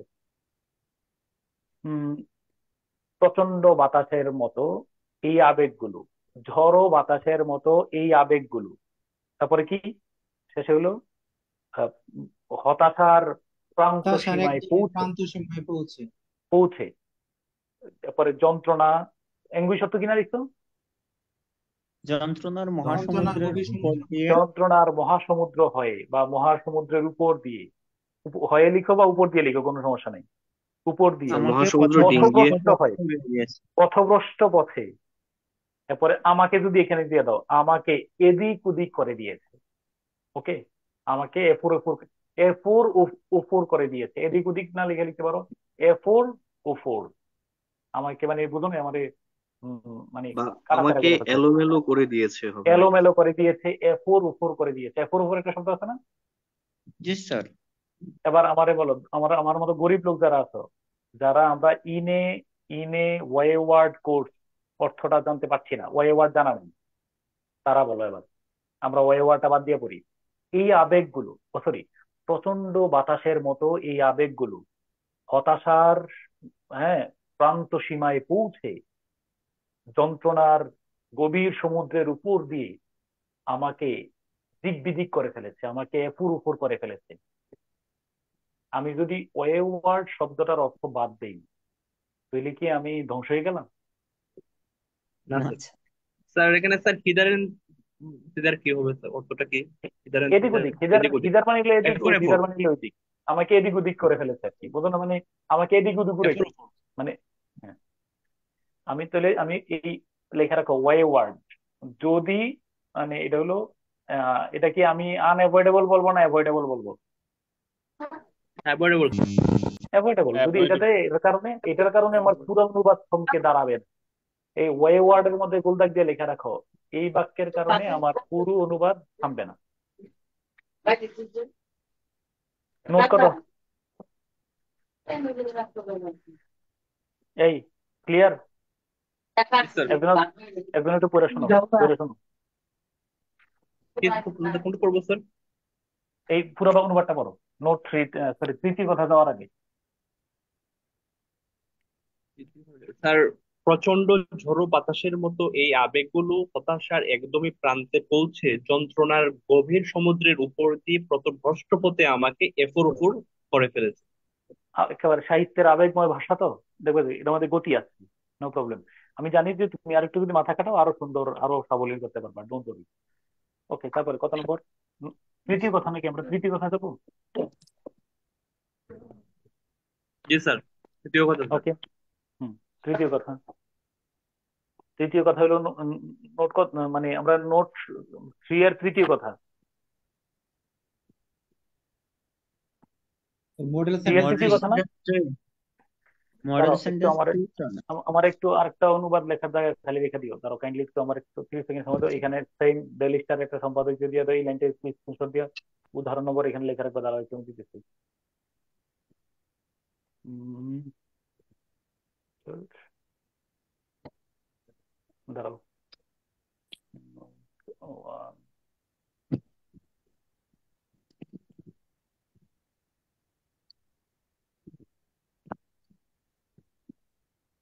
হুম, এই দেখো, এই বাক্যটাতে লেখো কি লেখা আছে এখানে, ফলো নোট দ্বিতীয় কথা, কোন জায়গায় লেখা আছে?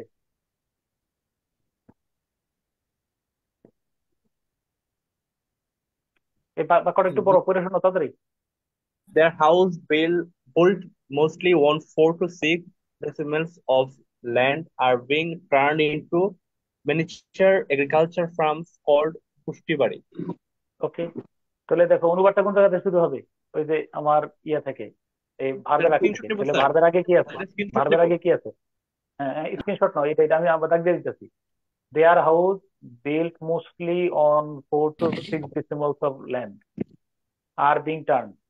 তাহলে আমরা কি অর্থ কি তাদের হাউস বলবো, নাকি সর্বোচ্চ, দেখো সর্বোচ্চ 4 থেকে 6 ডেসিমেল 6 শতক জমির উপর নির্মিত তাদের বাড়িগুলো পুষ্টি বাড়ি নামে ক্ষুদ্র কৃষি খামারে পরিণত হচ্ছে।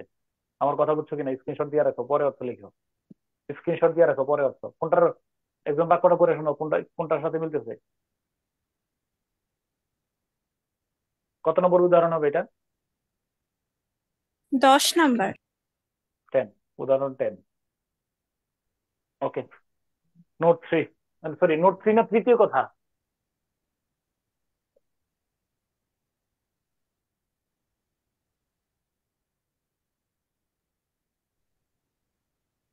এই নোট 3 না তৃতীয় কথা? তৃতীয় কথা, model sentence 3। Model sentence 3, model sentence 3।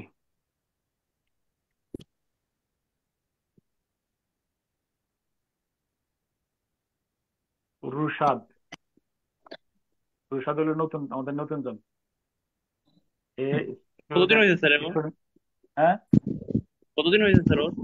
হ্যাঁ 4 মান্থ। স্যার কাইন্ডলি করলে ভালো হয় স্যার। অভিনন্দন স্যার। কি মিউট করার জন্য? ও সরি সরি সরি, আমি তো বলতে পারছি। এটা ইয়ে করবো, হ্যাঁ এই এবার দেখা যাচ্ছে, সবাই মিউট করে ফেলো। ওকে, সরি সরি, ভুল আমার, একটু রয়ে গেছে। As far as I know, এখানে শুরু তো as far as I know. Rushad, পরে কমা দিলাম, এ student, STUDENT, student of class 1 দিলাম, class 1 goes to school every morning by rickshaw। বলো ভাই, এটা শেষ। As far as I know, Tushar, a student of class 1, goes to school every morning by rickshaw। এবার তোমরাই বলো আমার অনুবাদ কোনটা শুরু হবে, এটাই এটাই বারবার বলে আসতেছিলাম। অনুবাদ আগে কোনটা করবো? As far as I know, তাহলে সাবজেক্টের থেকে শুরু হবে। আমার জানা মতে, আমার জানা মতে নাকি? হ্যাঁ, তারপরে কি এটা নিয়ে আসলাম, তারপরে কাজ কি? 2, প্রথম শ্রেণীর ছাত্র, তাই না? প্রথম শ্রেণীর ছাত্র রুশাদ। তারপরে কোথায় দেবা? রিক্সায়, রিক্সা যোগে। 2, 3, 4 রিক্সা যুগে, বাকি সব সব শেষ। 4, 5 নাম্বারিং করে রাখো, 6, 7 রিক্সা যুগে, রিক্সা যুগে প্রত্যহ সকালে, সকালে স্কুলে যায়।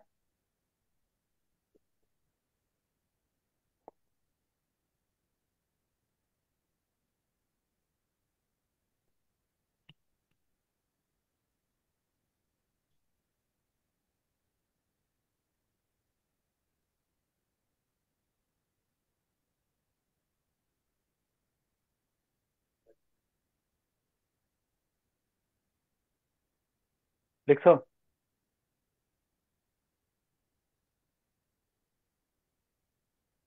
জি স্যার। ওকে, ব্যাখ্যা, ব্যাখ্যা লিখো। সাবজেক্টের পূর্বে কমা দ্বারা যুক্ত, সাবজেক্টের পূর্বে কমা দ্বারা যুক্ত কোনো ওয়ার্ড, ফ্রেজ বা ক্লজ থাকলে।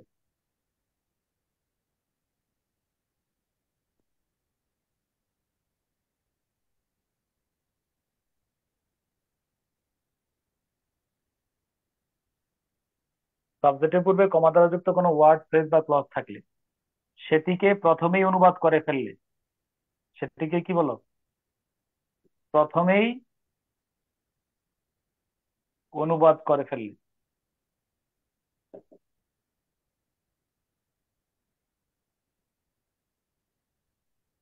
সুবিধা হয়, সুবিধা হবে।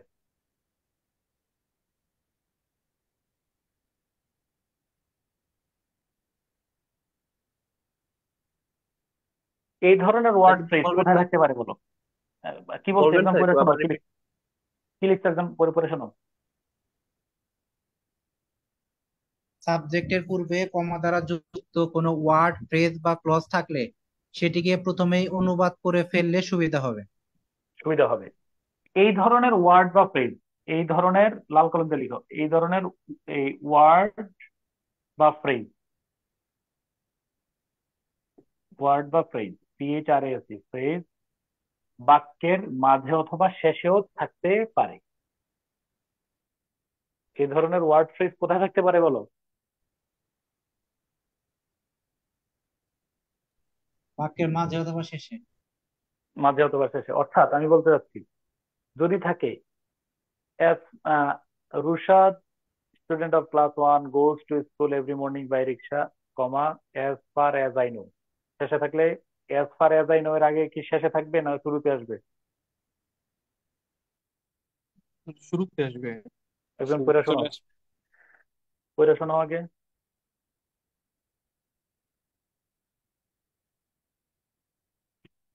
পড়ে শোনো। সাবজেক্টের পূর্বে কমা দ্বারা যুক্ত কোনো ওয়ার্ড, ফ্রেজ বা ক্লজ থাকলে সেটিকে প্রথমে অনুবাদ করে ফেললে সুবিধা হবে। এই ধরনের ওয়ার্ড বা ফ্রেজ বাক্যের মাঝে অথবা শেষেও থাকতে পারে।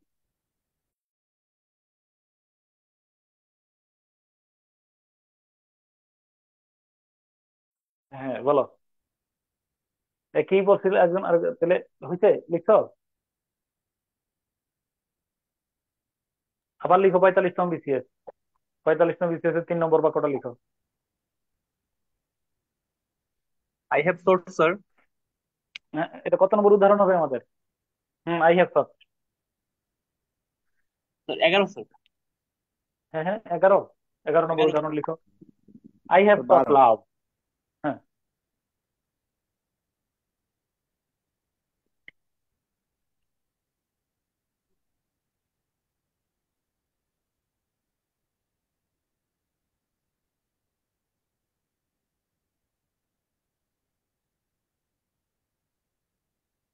লিখলে আওয়াজ করো।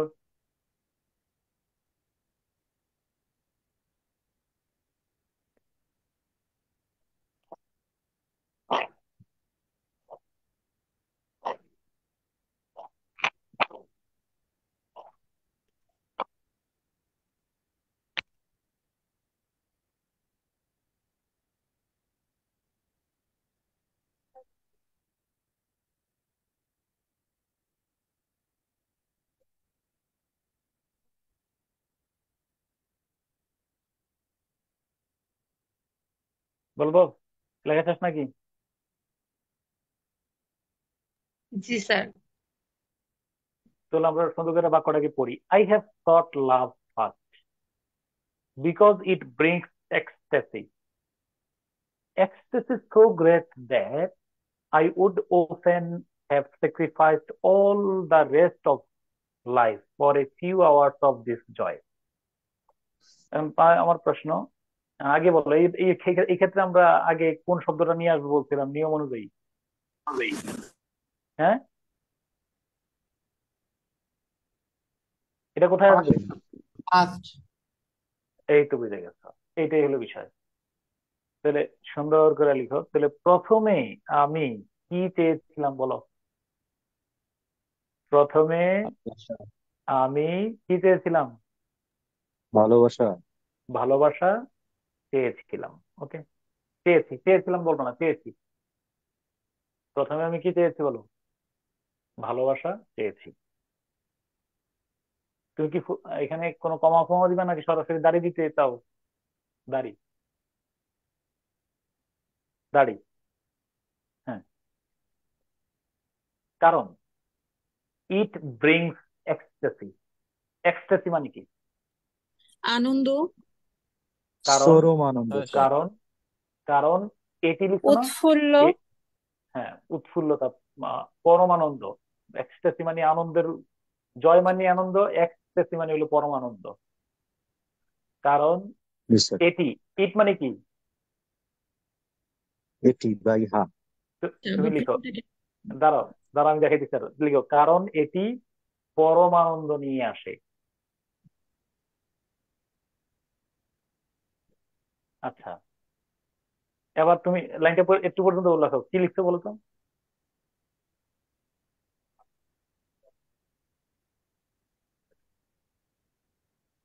প্রথমে আমি ভালোবাসা চেয়েছি, কারণ এটি পরমানন্দ নিয়ে আসে। এটির এই সুন্দর করে কাইটা লিখো, এটির জায়গায় আবার লিখো কা- কারণ ভালোবাসা, ভালোবাসা আরেকবার লিখো। মানে আমি প্রথমে ভালোবাসা চেয়েছি, কারণ ভালোবাসা পরমানন্দ নিয়ে আসে। এই বাক্যের মধ্যে এটি না বইলা ভালোবাসা বললে আবেগের একটা ঘনঘটা কাজ করে কিনা তুমি দেখো। দ্বিতীয়বার যদি প্রনাউন ইট ইট না বইলা আবার নাউনটাই ব্যবহার করো, অনুবাদ দেখো তো একটা মানে আলাদা আলাদা একটা জোশ কাজ করে কিনা। জি স্যার, জি স্যার। প্রথমে আমি ভালোবাসা পেয়েছি, কারণ এটি পরমানন্দ নিয়ে আসে। এটা একটা বাক্য। প্রথমে আমি ভালোবাসা চেয়েছি, কারণ ভালোবাসা পরমানন্দ নিয়ে আসে। দ্বিতীয়বার ইটের অর্থ ইহা এটি না বইলে ভালোবাসা বললে আলাদা একটা ভাব কাজ করে কিনা বলো। জি স্যার।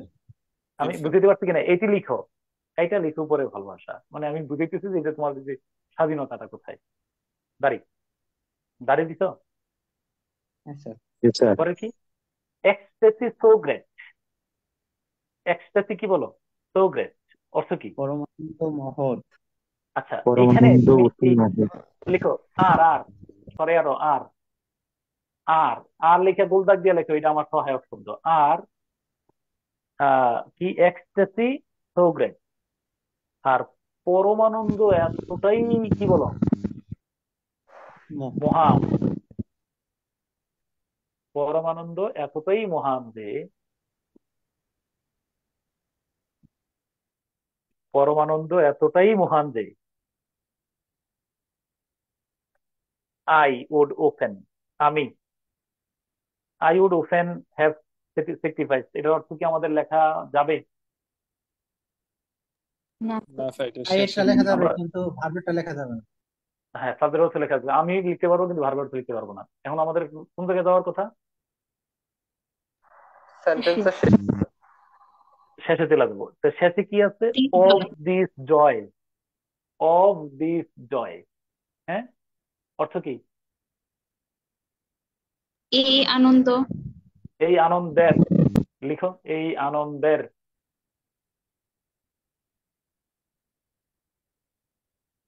নাম্বারিং করে রাখো, এটা 2 গেল। আই হলো 1 নম্বর, 2 হলো অফ দিস জয়, এই আনন্দের। পরে ফিউ আওয়ার্স হতো নাকি? ঘন্টার জন্য। হ্যাঁ বলো, কিছু কয়েক সময়ের জন্য ঘন্টার একটা জন্য। সময় এক ঘন্টার জন্য, এই আনন্দের কয়েক ঘন্টার জন্য, কয়েক ঘন্টার জন্য। আবার বলো, all the rest of life. 3, এক, এটা 3, এটা হলো 3 গেল, এটা হলো 4। All the rest of life অর্থ কি? কিছু মুহূর্তের জন্য। হ্যাঁ, জীবনের জীবনের কার বাকি জন্য? সময়, বাকি, all the rest of life, বাকি সমস্ত জীবন। All the rest of life, বাকি পুরো জীবন। বাকি পুরো বা সমস্ত জীবন, বাকি পুরো জীবন, অবশিষ্টাংশ।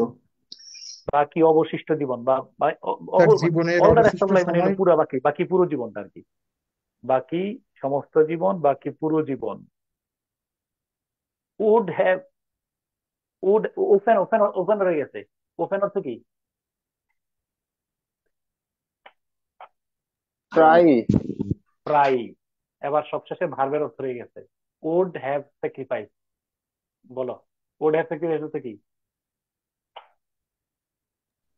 প্রায় উৎসর্গ করতাম। উৎসর্গ করতাম বা বিসর্জন দিতাম।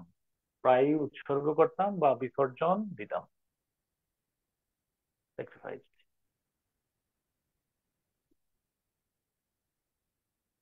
লাইনটা বলো, অর্থটা কি লিখছো? পুরো লাইনটা সুন্দর করে পড়ো। প্রথমেই আমি ভালোবাসা চেয়েছিলাম, কারণ ভালোবাসা পরম আনন্দ নিয়ে আসে। আর পরম আনন্দ এতটাই মহান যে আমি এই আনন্দের কয়েক ঘন্টার জন্য বাকি পুরো জীবন প্রায়ই বিসর্জন করতাম, বিসর্জন দিতাম। আমি কি, তোমরা কি বুঝতে পারছো মানে অনুবাদ, মানে মানে এটা কি, মানে তুমি এবড়ো খেবড়ো হচ্ছে নাকি সাবলীল? মোটামুটি সাবলীল হচ্ছে তোমরা আরো। আমি এখানে জানি অনেক গত ব্যাচে আমি আরো এমনও পাইছি, ওরে কি মানে ও নাটক ভুলে গেছি আমি, এত সুন্দর অনুবাদ করতে পারতো। তোমরা তো, আমি জানি তোমাদের মধ্যে এখানে অনেক মানে ক্রিয়েটিভ জেনুইন প্রতিভা আছে। দেখো যে তুমি অনুবাদ করতেছো নিজেই সাহায্য হয়ে গেছে তোমার অনুবাদ দেখা। ওকে, ঠিক আছে। তারপরে আর কি, এই তাহলে সেম কথা আর কি। এরপরে আই হ্যাভ থট, সেম কথা। দ্বিতীয় পরের বাক্যটা আমি শুধু লেখানো, I have thought it next. I have thought it next because it relieves loneliness. এবার বলো, এই বাক্যের প্রথমে অনুবাদ ইয়াটা কি আসবে, প্রথম কথাটা কি আসবে? Next sir. লিখে ফেলো। আমি আর আমি আর এখন চলে যাবো, আমি টপিক শেষ করতেছি। হ্যাঁ, লিখে ফেলো।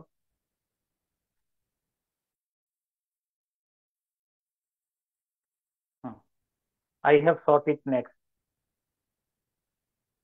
I have thought it next.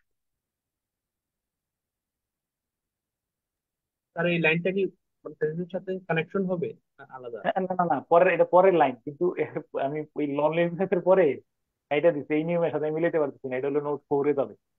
এটা একটা বিপজ্জনক লাইন। ওই যে আমি বলছিলাম না, এই যে লনলিনেস এর পরে যে অংশটা আছে, তোমাদের কাছে প্রশ্ন থাকলে দেখবা একটা, এইখানে এসে তুমি মাথা ঘুরে দিয়ে পড়বা, এরকম কি অবস্থা। কেউ কারোর কাছে প্রশ্ন থাকলে দেখো। পরে আমি এটা পেয়েছি, কারণ হ্যাঁ, আচ্ছা, এরপরে নেক্সট আই হ্যাভ থট ইট। তাহলে প্রথমে আমি কি বলবো? প্রথমে পরবর্তীতে। আমি, আচ্ছা তাহলে এখনই কি আমি পরবর্তীতে বলবো না পরবর্তীতেও বলবো? ওটা দিলে কি সুন্দর হয় কিনা? পরবর্তীতেও। হ্যাঁ, পরবর্তীতেও আমি, ইটের অর্থ এটা কি ইহা চেয়েছি নাকি ভালোবাসা চেয়েছি? ভালোবাসা, লিখে নাও। ভালোবাসা। পরবর্তীতেও আমি ভালোবাসা চেয়েছি, কারণ এটা একাকিত্ব দূর করে দেয়। এটি একাকিত্ব ভালোবাসা গুছিয়ে গুছিয়ে দেয়, দূর করে। এটি একাকিত্ব দূর করে। ঠিক আছে। পরের বাক্যটা কিন্তু আমি বাদ দিচ্ছি, কেন বুঝছো কিনা? এটা আর আমার এইখানে মিলবে না, আমার নোট ফোর পড়াইতে হবে। নোট ফোরে গেলে, নোট ফোর না ফাইভে, নোট ফোর, ফাইভে, ফাইভে। ওকে, ডান। দেখছো তো?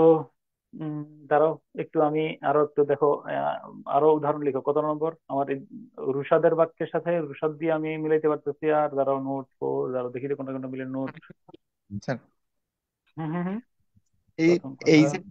যে 45-এর এখানে তো লাভলিনেস ছিল স্যার, যারা রিটার্ন দিছে তারা কি এই অর্থই লিখছে নাকি বুঝে ওরকম লিখছে? আর এটা যদি কি এই লাভলি, অর্থ, লাভলিনেস ছিল? জি স্যার। এটা প্রশ্নে তুমি ইয়াতে দেখো, মেইন টেক্সটে লনলিনেস ছিল। লাভলিনেস হবে কেন? এটা প্রিন্টিং মিস্টেক হতে পারে। স্যার ওই ওই এইটা নিয়ে তো অনেক ফেসবুকে লেখালেখিও দেখলাম। আমি তো পরীক্ষা দেইনি স্যার, আমি 46 দেবো সামনে, কিন্তু আমি মানে ফেসবুকে অনেক লেখালেখি দেখলাম, তো এইখানে লাভলিনেস ছিল নাকি স্পেলিংটা কোশ্চেন। নাকি ভুল ছিল স্যার, অনেকে ফেসবুকে বলছিল এটা। হ্যাঁ হ্যাঁ হ্যাঁ, এটা তো প্রশ্ন এখনো দেখলাম। আমি কিন্তু মূল টেক্সট থেকে জানিছি। দ্বিতীয় কথা, তৃতীয় কথা, দাঁড়াও আমি একটু একটা বাক্য নিয়ে নেই। নোট ফোর, এটা ফোর এর সাথে মিলতেছে। উম, তৃতীয় কথা, হ্যাঁ। ওকে,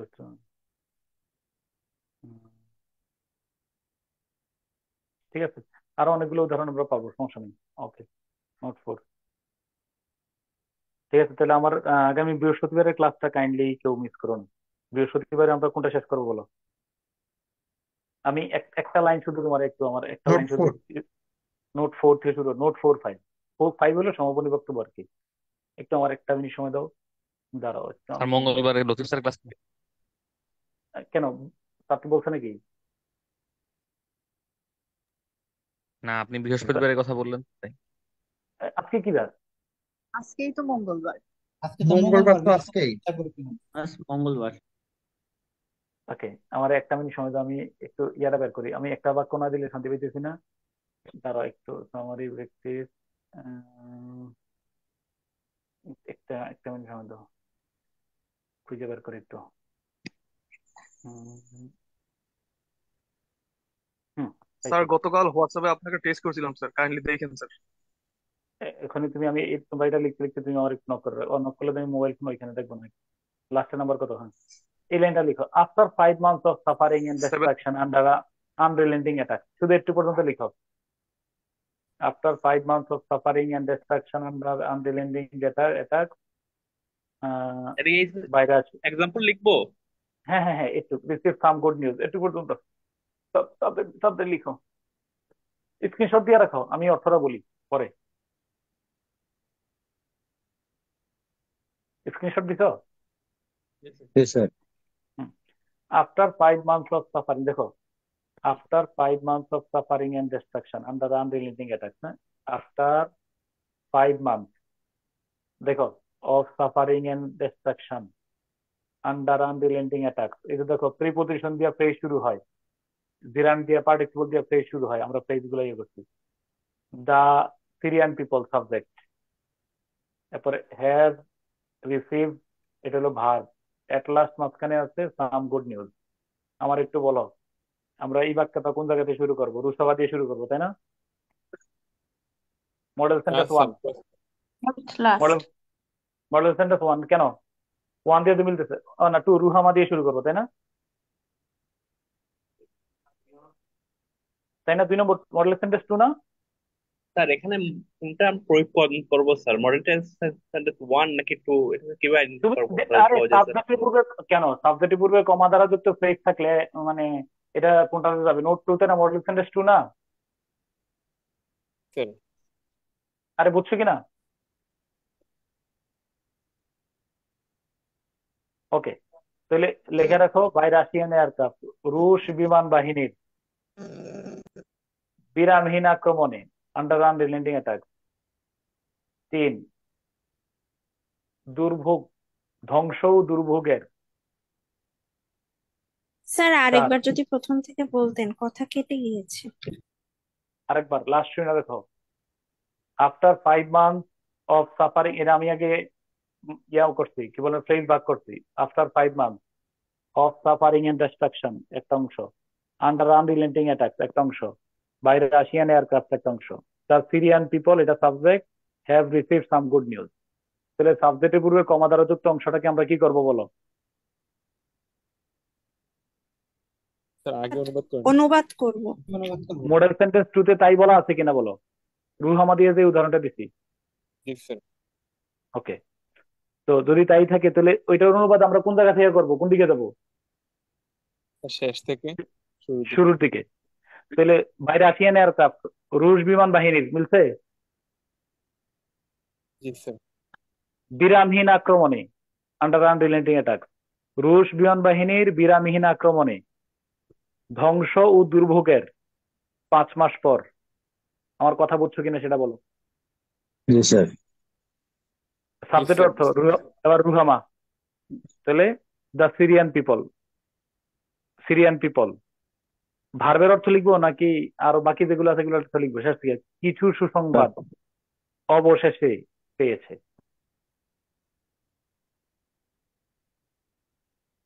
তাহলে অর্থটা দাঁড়াও, এই যে দেখো, রুশ বিমান বাহিনীর বিরামহীন আক্রমণে ধ্বংস ও দুর্ভোগের 5 মাস পর সিরিয়ার জনগণ অবশেষে কিছু সুসংবাদ পেল। ডান। আগামী ক্লাস নোট কত না, 4 হবে, 5 হবে, আসল কথা পড়াই ফেলছি। এরপরে কতগুলা হাতে কলমে প্র্যাকটিস হবে। আমার বিশ্বাস তোমার মেরুদণ্ড শক্তি মানে শক্ত হয়ে যাবে ইনশাল্লাহ।